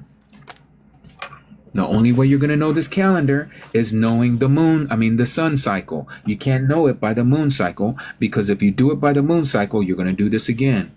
Jubilees chapter 6 verse 36, or chapter 6 verse 36 here. For there will be those of you who will surely make observations of the moon. He says will assuredly make observations, meaning that he is promising you. It is no doubt in the future there are going to be those of you who are going to make observations of the sighting of the moon. This was a prophecy that was told to Moses that the children of Yasharal were going to do. Hence why we see it to this very day. And so they're looking at the moon, the sliver of the moon, and they count 14 days of the moon cycle and say, this is the Passover. Wrong. Wrong. It's supposed to be 14 days from the spring equinox. That is the true Passover. But if you don't count from the spring equinox 14 days, you done lost your Passover day. And then you're going to have all your days off because you're using the moon. So that's why he says, and they're going to mess up all the days, all the days. It says, for this reason, the years will come upon them when they will disturb the order and make an abominable day, the day of witness or testimony. So the abominable day, they're going to make an abominable day, which is a day that Yahuwah didn't, and you're using the moon cycle to say 14 days from the sliver of the moon is the Passover. You done made that day, and you're saying that that is the day that Yahuwah has said is a testimony. And he says, nope, you're going to make that day, and you're going to say it's a clean day, but it's not a clean day unto me. It's a filthy day to me, because that is not the day that I told you to say that that was the day of Pesach, the Passover. So you made it an unclean day.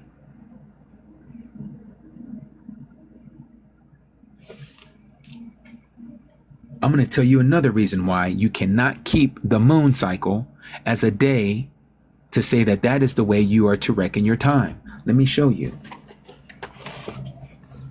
Let's go back here. And we just celebrated this day. It's called Shabuat. You may know it as the Greek name Pentecost. Count 50. Okay, penta meaning 50, cost meaning to count. Like, how much does it cost? How much does it count? How many shekels do I need to count out for you? Okay.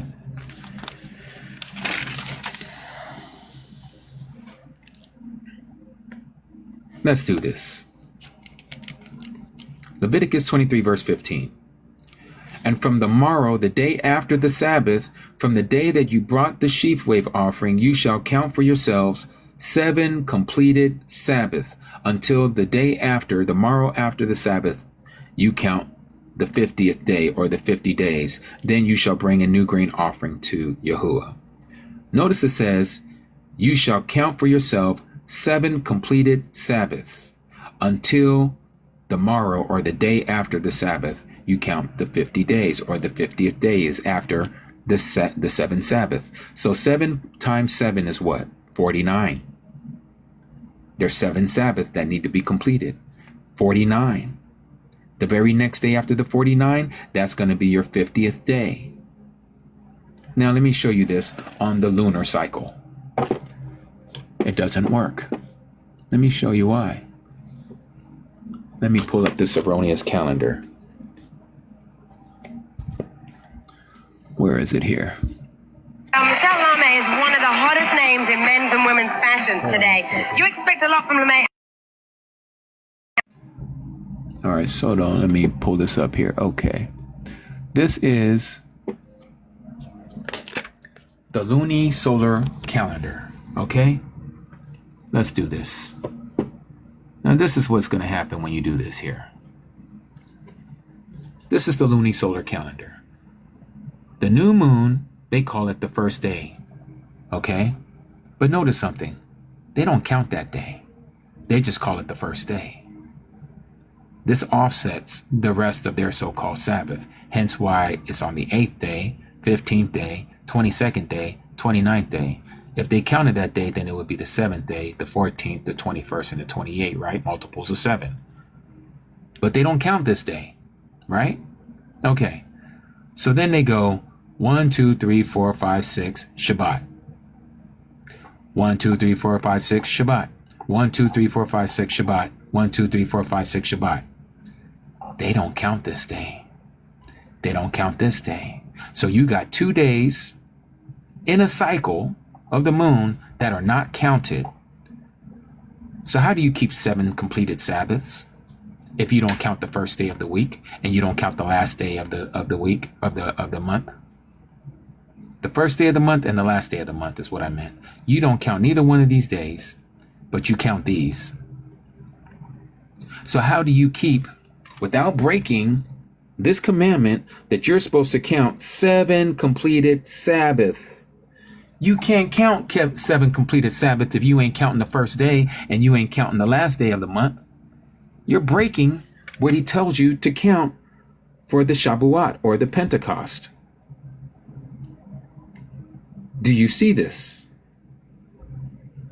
This is why the lunar Sabbath doesn't work. You can't keep the lunar Sabbath. It breaks up the count for the Shabuat, which was the giving of the law, which was also the giving of the set-apart spirit. You can't keep it. Do you see what I'm sharing with you? They don't count the first day of the month, and they don't count the last day of the month. They only count this: 18, 15, 22nd, 29. Why do they only use this? Why do they offset it this way? Let me show you. This is their understanding. Because they see on these high days, it talks about these numbers. You see here where it talks about the first day of unleavened bread, it says the 15th day.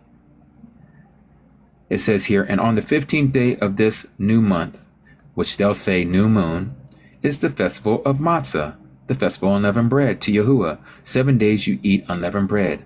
On the first day you have a set apart gathering. They say that that is a Sabbath. You do no servile work. And you shall bring an offering made by fire to Yahuwah for 7 days. On the 7th day is a set apart gathering. You do no servile work. So if the 15th day is a Sabbath and the last day, the 7th day, is no servile work, they're saying it's a Sabbath. Let me show you what they're talking about. First new month, 15th day, they're trying to say it's a Sabbath. And then 7 days later, you have the 22nd day. That's another Sabbath, they're saying. That's where they're getting this erroneous doctrine, because they're not making sense of this.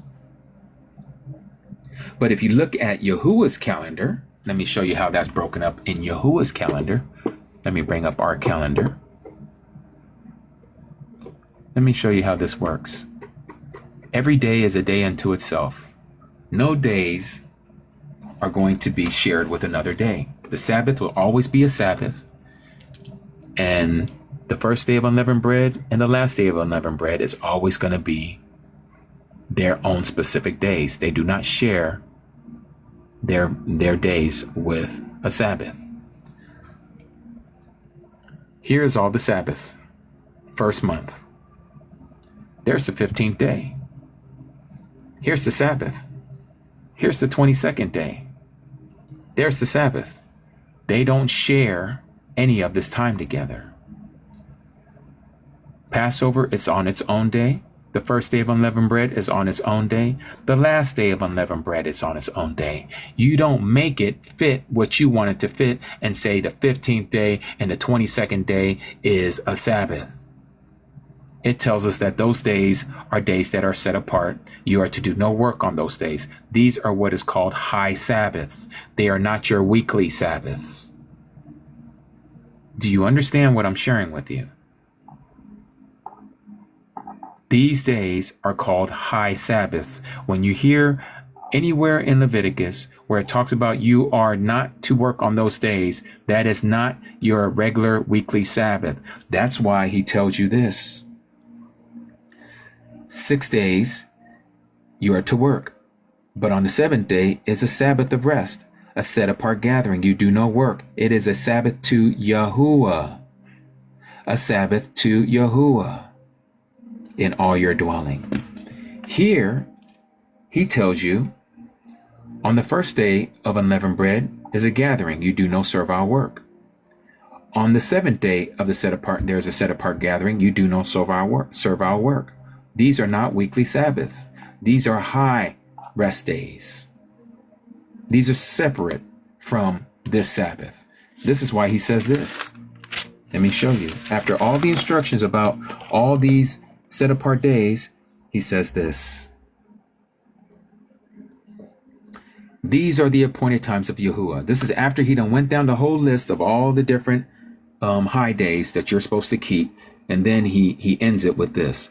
These are the appointed times of Yahuwah, which you proclaim as set apart gatherings, to bring an offering made by fire to Yahuwah, an ascending offering and a grain offering, a slaughtering and drink offering as commanded for every day, besides the Sabbaths of Yahuwah, and besides your gifts, and besides all your vows, and besides all your voluntary offerings, which you give to Yahuwah. Notice he says, besides the Sabbaths of Yahuwah.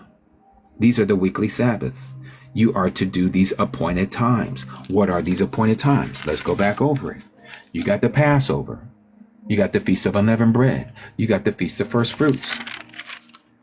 You got the Feast of Shavuot, also known as Pentecost. You got the Feast of Trumpets, also known as Yom Teruah. You got the day of Yom Kippurim, the Day of Atonement. You got the Feast of Sukkot, the Feast of Tabernacles. Besides this, the Sabbaths of Yahuwah, besides your gifts, besides all your vows, besides all your voluntary offerings, which Yahuwah gives you. Gatherings, but you won't know how to keep these set apart gatherings if you're following the moon. You have to do it according to the sun. That's why if we go back and we look at, once again, let every word be established. Again, Jubilees chapter 2. What does he say? Yahuwah, Alua, appointed the sun, not the moon. He appointed the sun, not the moon, to be a great sign on the earth for days, to number your days, your weekly days, for a Sabbath. That is the seventh day, has to be appointed by the sun. It has to be reckoned and counted by the sun. For your months, has to be with the sun, not the moon. It has to be with the sun, not the moon. To know your Moadim, your feast days, your appointed times, what we just read in Leviticus 23, has to be appointed by the sun. It has to be reckoned by the sun, not the moon. And for your years, they have to be counted by the sun, not the moon. And for your Sabbath of years, which is your 7-year periods, they have to be reckoned by the sun, not the moon. And for your Jubilees, that's your 50-year periods, they have to once again be appointed by the sun, not the moon. They have to be done by the sun, not the moon. And for all the seasons of the years, they're not done by the moon, they're done by the sun. Very simple. Stop listening to these people who are trying to tell you that you have to keep the moon cycle that is observed by this orb in the sky that comes out every evening. Guess what? It doesn't come out every evening. There is days when the moon is not even visible. But guess what? The sun is visible every single day. The moon is not. The moon is not. There are days when you will look up at night and you will not see the moon. But the sun comes out every day. It's a faithful witness. The moon witnesses with the sun. Without the sun, the moon would not even be able to show its phases. The sun is how you reckon your days and years.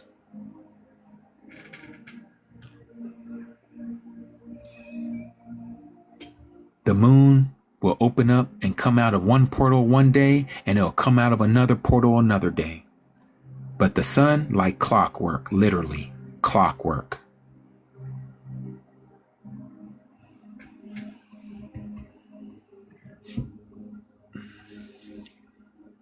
So that is the presentation. Let me show you guys some other stuff about the sun.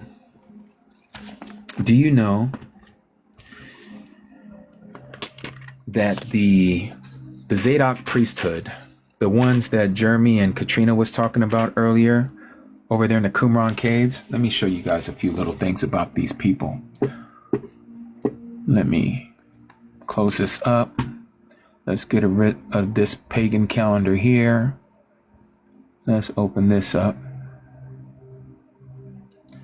I always like to show this. Do you know this is an artist's rendition of what the temple complex looks like, or would have looked like? The way that it was erected, you remember Jeremy was showing us how during the spring equinox, the sun on the spring equinox, the sun from the east would shine directly through these gates right into the Most High place inside the temple. That would happen twice a year during the equinoxes. The temple complex was situated like a huge sundial. The temple complex was situated as a huge sundial. This was due east, which means the back of the temple was due west, which means this north gate here where it says northern gate was due north, and this would have been the south gate. It was a huge sundial. And guess what? You see these little buildings on the edges right here? This was to number the days of the month. Let me show you what I mean. Let's go to the next one.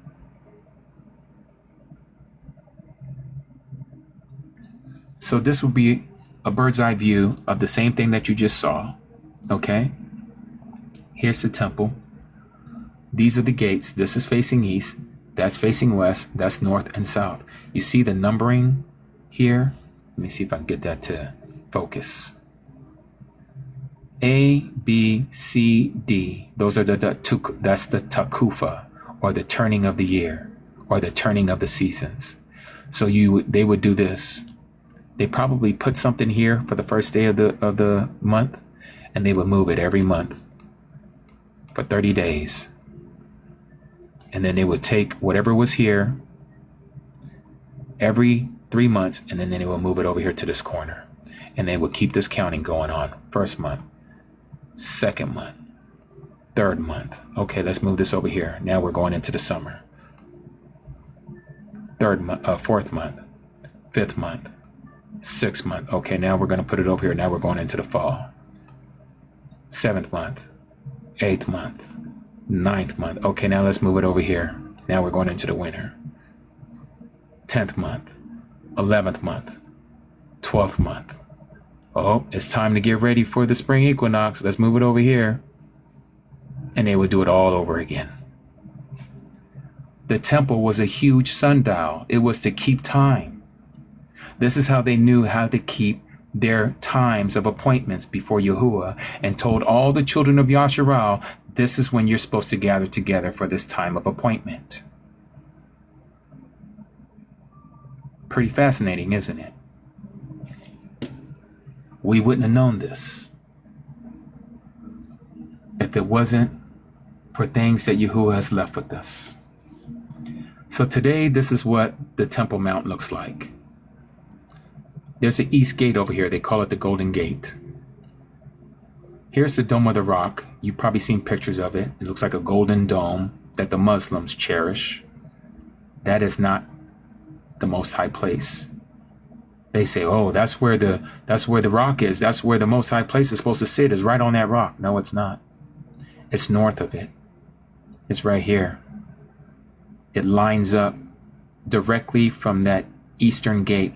When that sun comes through during the time of the spring equinox, it's going to light right through here. And it's going to be situated right here. So they don't even have to destroy this to erect the third temple. They don't even have to get rid of it to erect the third temple. The tabernacle was not round, Jerry. If you go back and look at the understanding of the furnishings as it was told to Masha, he was told to make it according to the reckoning of what he saw in the Shamaim in the heaven. And it wasn't round. It gives you the width and the length and the height. Anyhow, this is all situated from the east, looking towards the west. Okay, so this is why we know where the true temple should be situated. But of course, we know that that is not going to happen correctly because Yahuwah has made us his temple.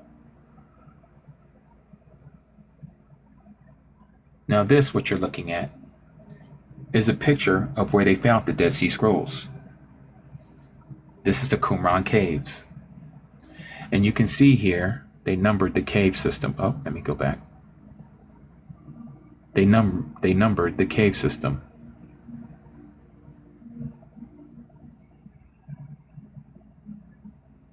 So this one they show for A, B, cave 6, 10, 9, 7 down here, cave 8. This is where they found all these different parchments of scrolls. Decree, you asked, does the tzitzis correspond with the calendar observances of high days? No, it only has to do with the commandments. You wear the tzitzis to remind you of keeping the commandments. Okay. This is the false days of the week. This is how we all lost the Sabbath, because we think this is the Sabbath. People think today is the Sabbath because it's Saturn's day.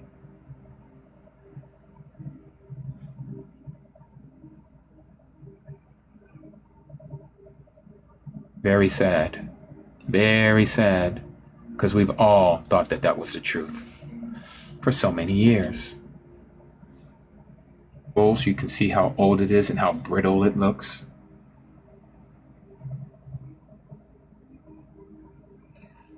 Alila, tomorrow is the Sabbath. Tomorrow is the Sabbath. And it's only going to be that way for this year. It's not like that every year. So this here, what you're looking at, is a model of a sundial that they found in one of the caves that the Zadok priests used, that they found at the Dead Sea Scroll, in the Dead Sea caves. It looks like this. This was their sundial. They were using sundials back then.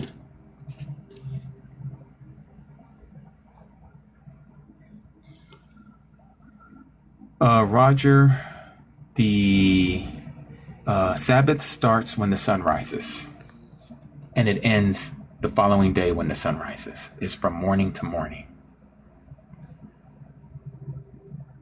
Here you can see where this is the Dead Sea, hence why they call it the Dead Sea Scrolls. You can see the caves in this area called the Qumran Desert. It was in this area that they found them, at the foothills. And here you see Jerusalem, and here's Bethlehem. You see how close that is? And here you have people saying Jerusalem's in Africa. Jerusalem's in Utah. Quit it. Stick to the script and stop changing it. There is Jericho that Jeremy was talking about. Yerachko, the city of the moon. Yes, Nick, sunrise to sunrise. So here's another illustration that makes it a little easier to understand this calendar that is 364 days. You have the vernal equinox, the sliver here, which is also called the spring equinox, the summer solstice, which is coming up next week, the autumn equinox, the fall equinox, and the summer solstice over here. Notice here, spring, you have 30, 30, 30 days, and this would add that 31st day on account of its sign. 30, 30, 31 days, including this on account of its sign. 30, 30, adding this with that on account of its sign. 30, 30, 31 days on account of its sign. In here, we find day 0 at the last Shabbat. This is all available on our link tree. We have these pictures. ULLYCC, why not sunset? Sunset is pagan. And I can show you through scripture that a day begins at sunrise. Hold on one second. Chanel, what does day 0 represent? It's the day when there was no time for that one day.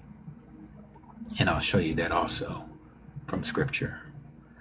Again, this is a rendition of what the temple looks like. And here again we see the menorah.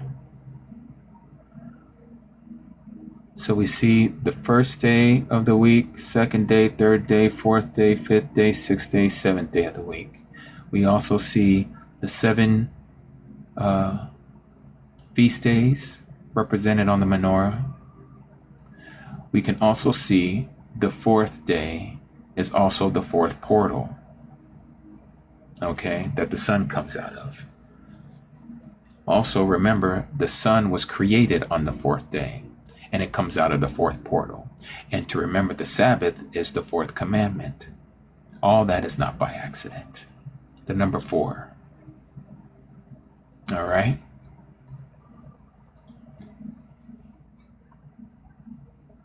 This is what I was doing when I was drawing the straight line. This is during the autumn equinox, the fall equinox, right outside of Vegas.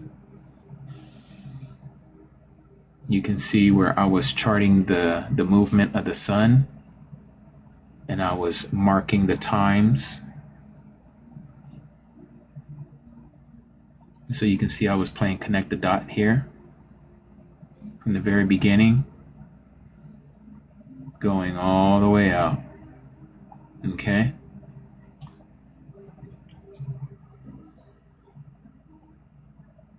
This was when the sun was setting that day. This is when the sun was rising earlier that day from the opposite direction. This was high noon. You can see the shadow.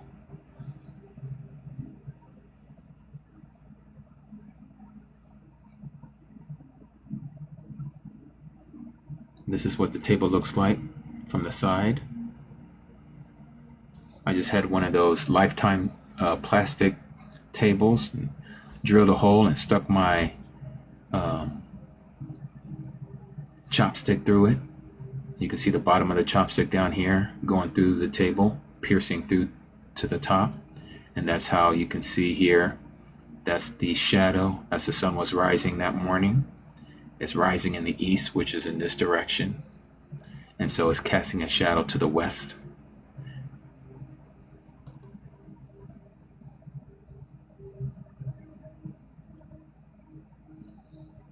This is one of the Akis. Him and I went out there early that morning, making observations of the shadow. Again, this is during sunrise. No, Natasha, it is not 28 days. That's following the moon cycle. We were talking about that. There's 30 days in a month, according to the book of Enoch and the book of Jubilees. If you follow a 28-day cycle, you're going to be following a 354-day calendar count. And you're going to be short 10 days at the end of the year. Excuse you there, Sheba.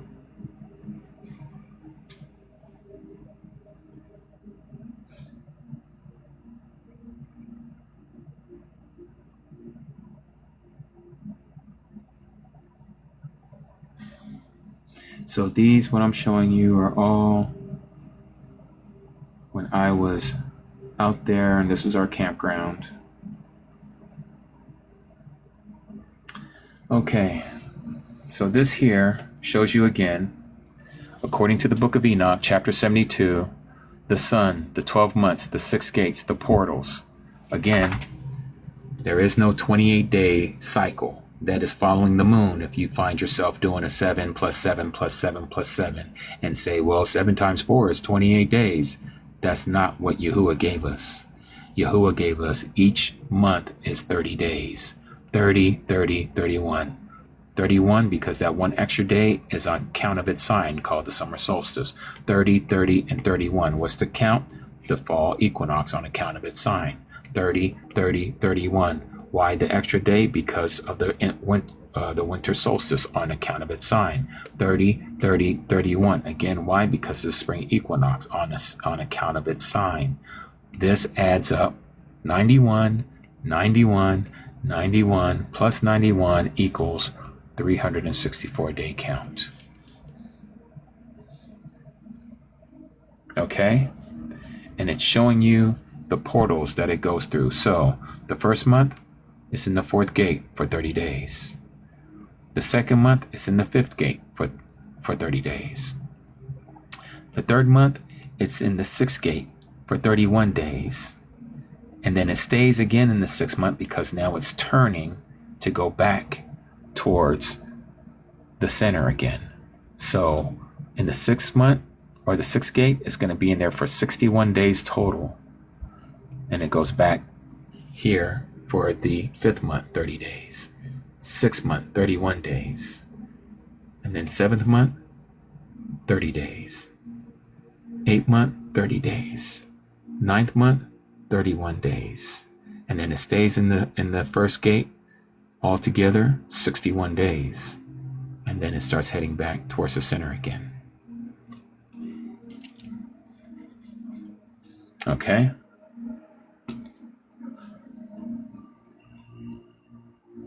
Remember I was telling you that you need to know the North Star to know how to be able to mark out the solstices? The Polaris, also known as the North Star. Those two on the side of that as a pot, this is the handle. These two are going to line directly up with Polaris. At the very end of this pot that's upside down, the end of that handle is Polaris. So using this and using the handle of the pot that's upside down, you're going to be able to locate Polaris. No matter where you are on the earth, you'll find it. All right. Okay, next one. This is a time-lapse video of the sky where I have this red arrow pointing at this one dot. That's the North Star. All the other stars in a time-lapse video, it looks like warp speed. The only star that never moves is the North Star. It's like the center of a record player. It stays right in the center. Chanel, you can see the North Star from the south, from the southern, from south of the equator. It'll be lower in the sky, but you can see it. That's how all the merchants and the ships would navigate in the ocean, is to be able to see that. That's how they would know which direction is true north. When you're out in the ocean and you have no visible thing to reference because you don't see no mountains, you don't see no trees, you don't see anything out there but just water. And when the sun goes down, you don't know which direction the sun is, so you don't know when the sun is out, you know which way is west because the sun is always going towards the west because it sets in the west. So then if you know which way is west, then you would know which way is north, which way is east, and which way is south. But when the sun disappears, now you got to use the stars to navigate.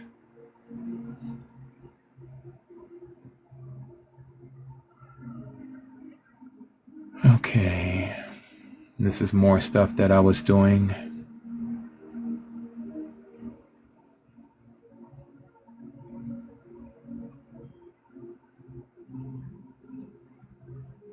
Just more stuff that I was doing, looking at things. Here again is another impression of what they found in the Qumran caves, of what their sundial looked like.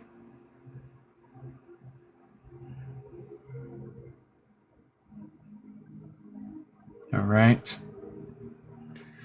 Now, there was a question that you asked Chanel, and I said I was going to get back to it. What was that question, Chanel?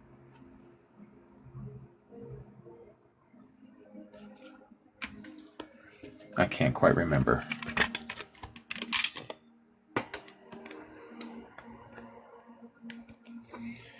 Where is my gummy bears bouncing here and there and everywhere? I'm about to eat me some gummies. I think I asked what a gate was. A gate was a portal. What I just showed you.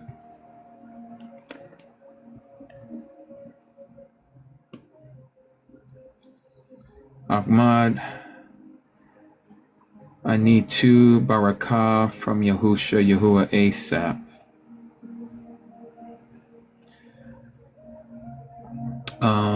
What is it that you need, Ahmad? The equinox, the spring equinox, Cool J. Yes, it happens in March, normally March 20th. Notice I say normally. It's not always going to be on the 20th of March, but it's usually on the 20th.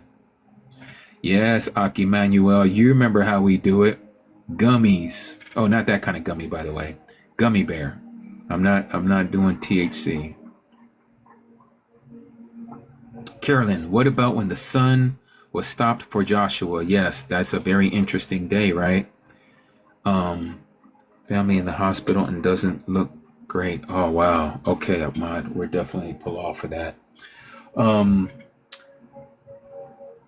Yes, there was a time that Yahuwah, the Most High, stopped the sun in the valley of Jezreel so that the children of Yasharal can defeat their enemies. And it said that the sun stood still in the valley of Yasharal.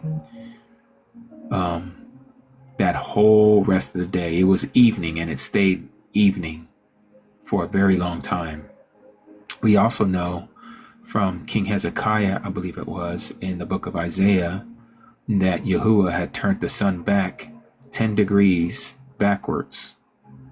So Yahuwah has manipulated time. He's able to do those things. Some believe that that's where we get the full 365 days in a quarter because of those two events. I'm not too sure about that. But regardless, Yahuwah has control of the time. And it's amazing how he's able to do that. Let's pull off for Ahmad and his family that he says is not doing too well. Heavenly Abba, we come before you in the mighty name of Yahusha. Abba, you know the situation right now that Ahmad and his family is going through, and how he says that it's not looking well, oh Yah. Abba, we ask that you would lessen the pain, that you would allow them to come through whatever situation that they're going through, that you would help them, oh Abba. And if they are not believers of you, before they breathe their last breath, if that should happen, oh Abba, may they be found to be living with you. May they call upon the name of Yahuwah so that they may be saved. For you said anyone who calls upon your name shall be saved. Not maybe, but they will be saved, oh Yah. Abba, may they still be in their right mind to at least be able to hear Ahmad on their bedside in the hospital, if that is even possible. That even in their mind that they call upon you through their thoughts, that they may not be lost. These things we ask in the mighty name of your Son, Yahushua HaMashiach, where all things are possible. Hallelujah. Yahuwah. So be it.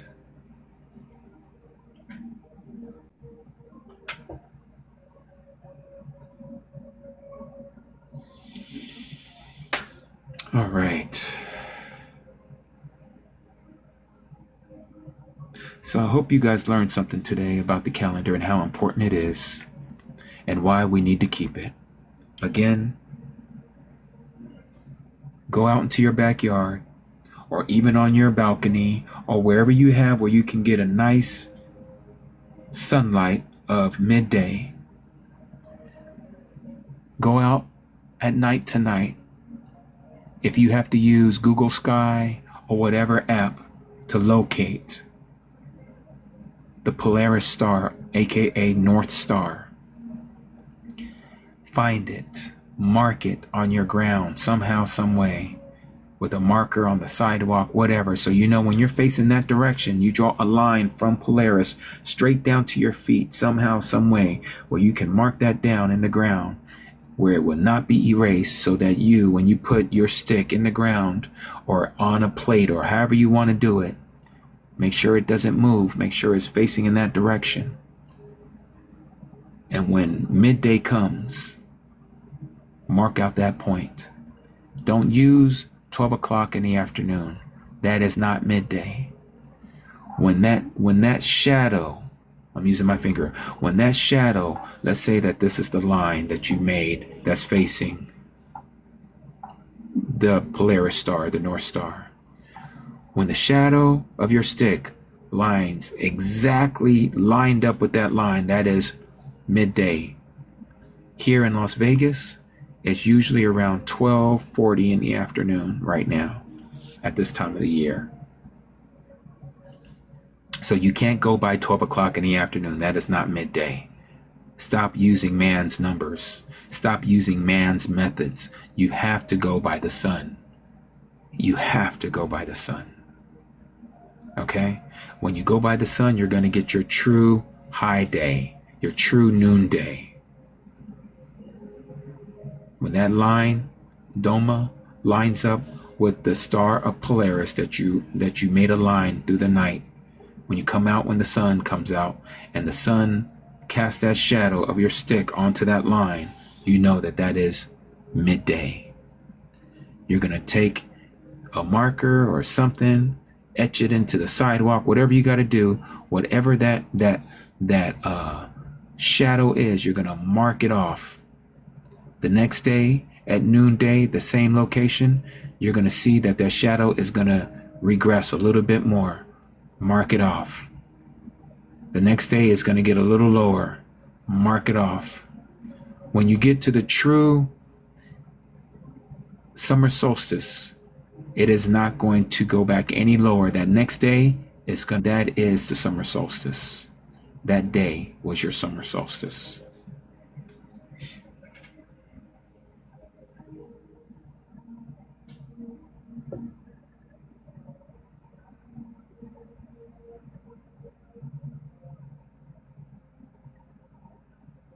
All right. Okay, 𝐤𐄄𐅅𐤄. So we've been on here for a little while.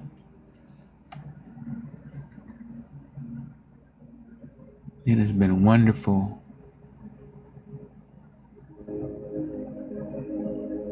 After doing these presentations, after a while, my brain gets a little fried because it's a lot of information to give out.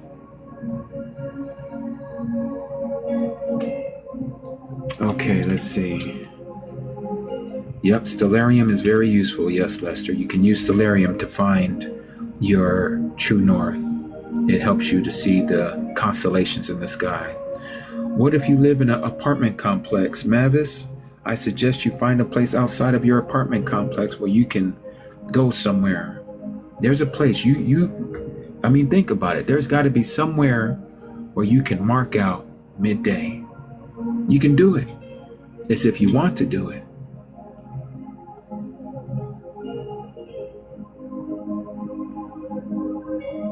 Oh, you did, yeah, son? 3.5 hours. You're very welcome, Irie. That's okay, Mavis. You can do pavement. You can do pavement. Somewhere in that pavement, there's a crack. You can put a stick in that crack. Yes, it can be done on a patio. If you live in a place where nobody can touch it, put it in, let me show you. I'm going to show you one that I have here. Hold on 1 second. Let me show you guys.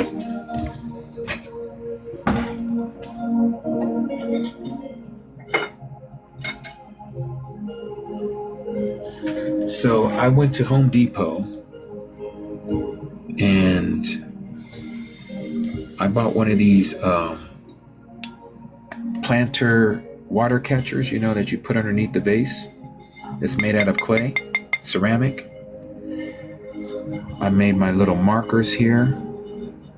Okay, I drilled a hole where I can stick a stick in it. Okay. You can even turn it upside down this way and bring the stick out this way, and you can mark like this. Look, Like I can mark on here, look at this, with a pen. See that? Let me bring that in so you guys can see better. You see that mark I made right there? I made that mark with this pen. And over time, next year, you can rub it off. And do it all over again.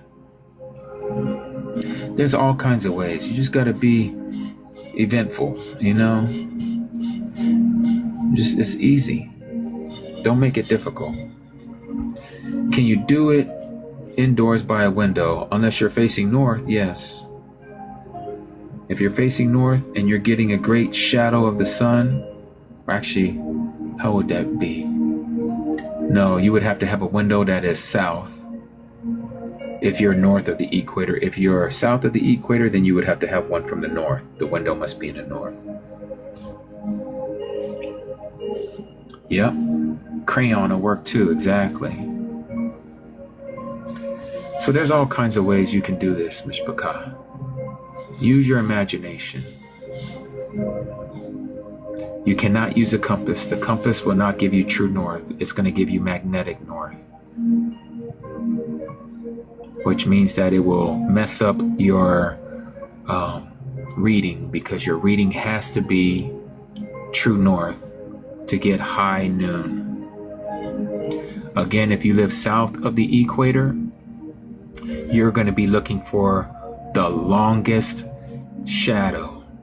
Whereas those of us who are north of the equator, we're going to be looking for the shortest shadow.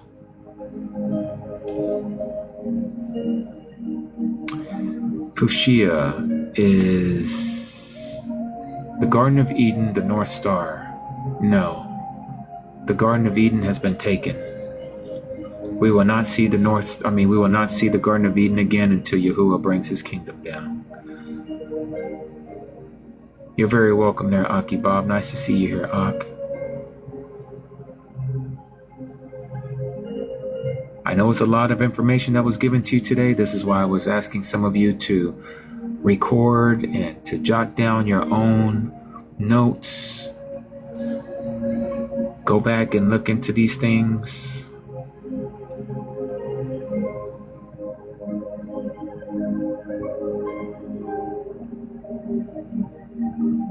Keep on asking, seeking, and knocking, Doma.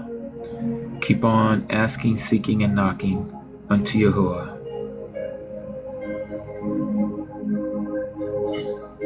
He will give you what you need. One day, very soon, we're all going to be financially strapped. This world is not making it any easier for the true believers, because we don't want to sell our souls. All right.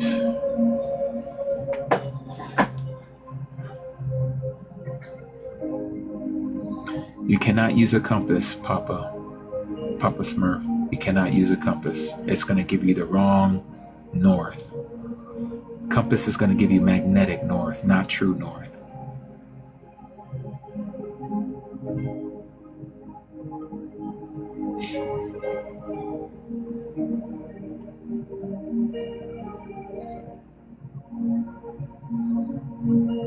I want to thank you all again for your time with me and for this study today. It has been a barakah, meaning a blessing. And I hope you all learned something today. I know I did.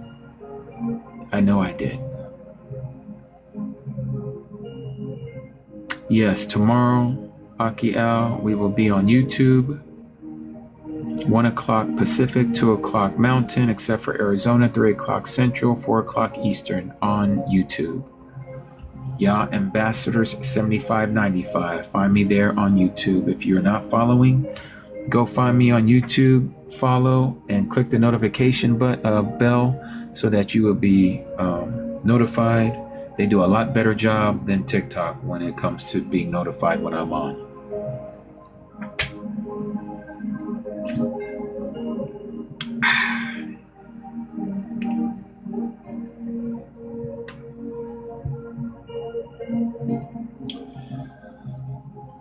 Let us palal. Heavenly Abba, we thank you. Thank you for showing us your word. Thank you for showing us your calendar, Abba. For those of us who don't truly understand your whole calendar, we ask that you continue to reveal it to us little by little so that we can understand, oh Yah, to be able to keep your count, to number our days, that we may not be lost, that we will study to show ourselves approved, rightly dividing the word of truth. We thank you for our Aki, Jeremy, and our Cody, Katrina, for taking the time out of their day and what you have shown them through research, how you have made this masterful calendar to where no one is able to duplicate it, for it is you and yours alone, through the sun, moon, and the stars, that you have given us the timepiece in the sky. We thank you, O Abba, that Satan cannot change it, mimic it, or do anything that he wants, even with the technology that he has given man. Because you and you alone have control over the sun, moon, and the stars. And so we thank you, O Abba. We do not lean to our own understanding, but in all our ways, we lean unto you. For our thoughts are not your thoughts, and our ways are not your ways. Help us, O Yah, to continue to seek you out with all of our heart and mind, body, and strength. We give you all the praise, honor, and esteem on this day, for you are truly deserving of all the praise, O Abba. Hallelujah, in the mighty name of Yahusha. Hallelujah, and hallelujah, Rumamu Yahuwah. Thank you, Abba. Tuda Abba Yahuwah. Love you, family. Like I say, because of you all, you make me a better person. You make me accountable to stay true, to stay strong, to not give up, to continue on in this walk, to keep my integrity before Yahuwah, to not allow me to slip, not to look to the left, not to the right, but to stay on that straight and narrow path onto the ancient ways, the ancient paths that leads to Yahuwah. Hallelujah. Numbers chapter 6.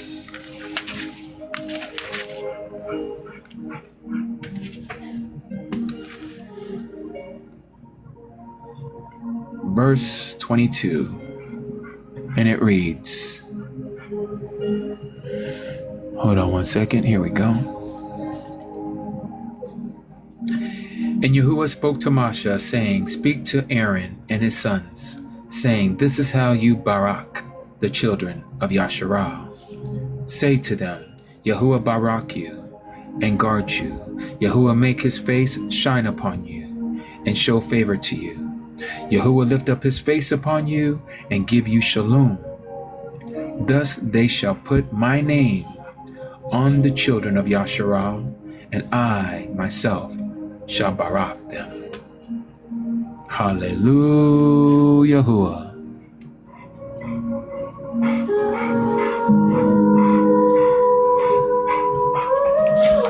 What up, Onyx? Like clockwork, you know that I'm finishing up, don't you, boy? You know this song, don't you?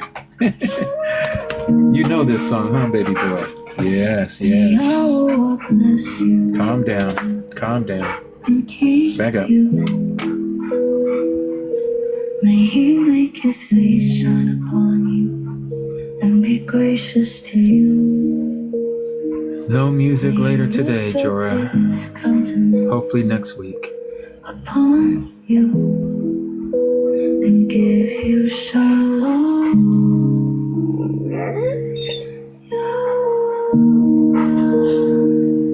So shall you put my name upon the children of Israel, and I will bless them. You're right, Louise, but I already took him to the park.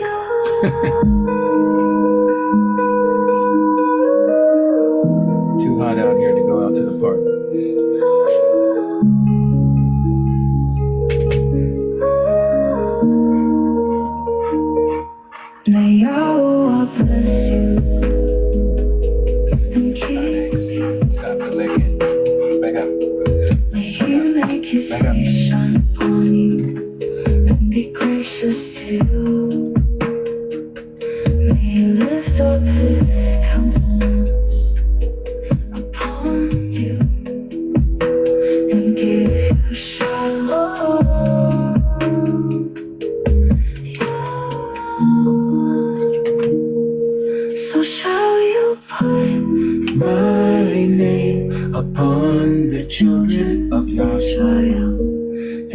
I will bless them.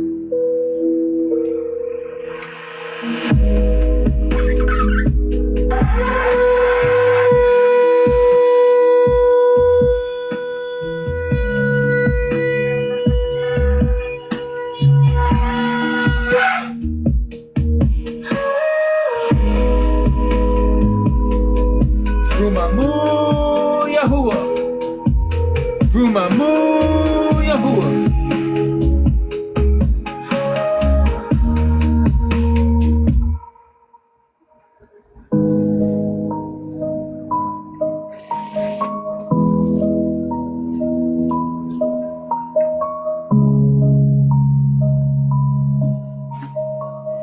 Yes.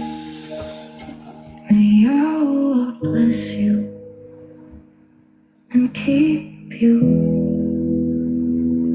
May He make His face shine upon you and be gracious to you. May He lift up His countenance upon you and give you shalom. Yahweh.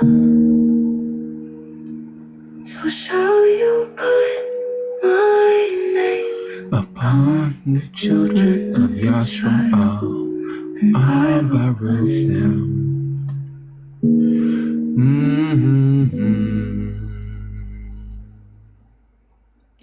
Again, I want to thank all of you. As a reminder, for those of you who want to come out for the Feast of Sukkot, also known as the Feast of Tabernacles, I did receive a few of you guys is already putting down your RSVP with the $20. You have your spot. Now all you got to do is get yourself out here before October 2nd, and we'll do the rest. Make sure you bring your sleeping bags. And again, we're talking about October, so we got some time. I have, let's see, 1, 2, 3, 4, 5, 6, 7, 8 seats available from my end. And we might have some more on the Arizona side, but again, I have to get with them, so I can't speak for them. So I do have 8 spots available. Well, now 5, because 3 have already been taken. Decree, it's going to be in Arizona in a place called Burrow Campground. It's southeast of Kingman, Arizona, northwest of Phoenix, Arizona. And so yeah, there'll be people that'll be flying into Vegas, and I'll have to get with the Mishpachah in Phoenix to see who is able to take people from Phoenix International Airport, Sky Harbor, to the location as well. It's going to be a really great time to come together with the Mishpachah under the stars, resting in tents, having a great time with one another, eating and drinking and singing and loving on one another before Yahuwah. And yes, Akodi Terry, you can come out this way.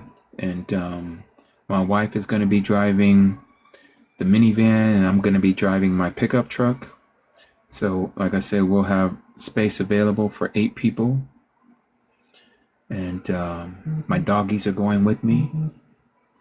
They're going to be out there on the campgrounds with us to keep the tigers and the bears and the lions away from us. But yeah, it should be a wonderful time. It should be a great, jolly old time. Oh yes, that would be beautiful. I don't know how to play the guitar. I would bring mine. But I don't know how to play it, so I know there's no tigers out here, Stella, but you never know. One of them rich folks out there in Phoenix might have let one go because they didn't want to take care of it no more. Now it's roaming the land. I'm just joking. We hope nothing like that happens.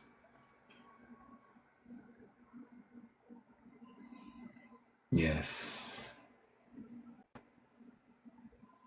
But all right, Mishpachah. Right? Tyson moved. Yeah, I think he's in Phoenix. He moved away from Vegas. He might have took it with him. Yeah, yeah. Jessica, you say, what is Yah? It's not what is Yah, but who is Yah? Yah is your creator. He is my creator. You ever heard of the term hallelujah? It's a Hebrew term, a phrase. It means praise I am.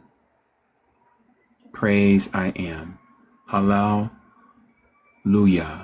Halal, praise Yah. Praise I am. That's what it means, Jessica. And so Yah is the creator. That's a short contracted form of his full name, which is Yahuwah.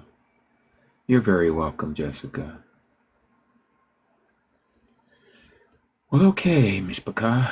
I think that about Aki Nilda. All right. Well, my name is Aki Jimmy. Aki means my brother.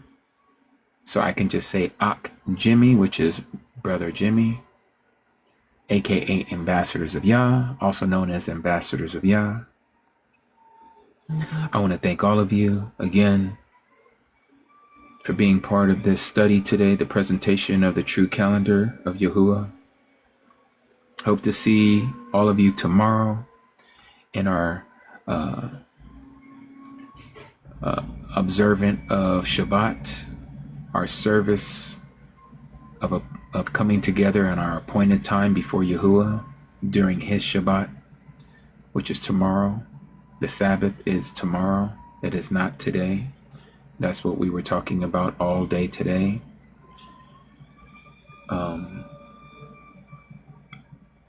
I think somebody had asked me earlier, and it's now just coming to my mind, about when does a day begin. If you are interested in looking to know about when a day begins, you can either hear on TikTok or on the YouTube channel. Look up where I have on my page. I think I have it pinned here on TikTok, and you will see it on YouTube. The title is When Does a Day Begin? I think it's about just shy of an hour.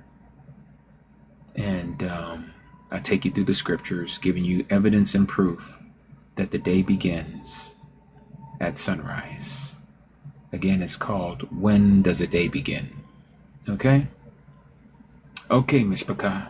Yahuwah Baruch you, may he keep you, and may he continue to allow his light of his countenance to shine upon each and every last one of you, including your Mishpachah, your family.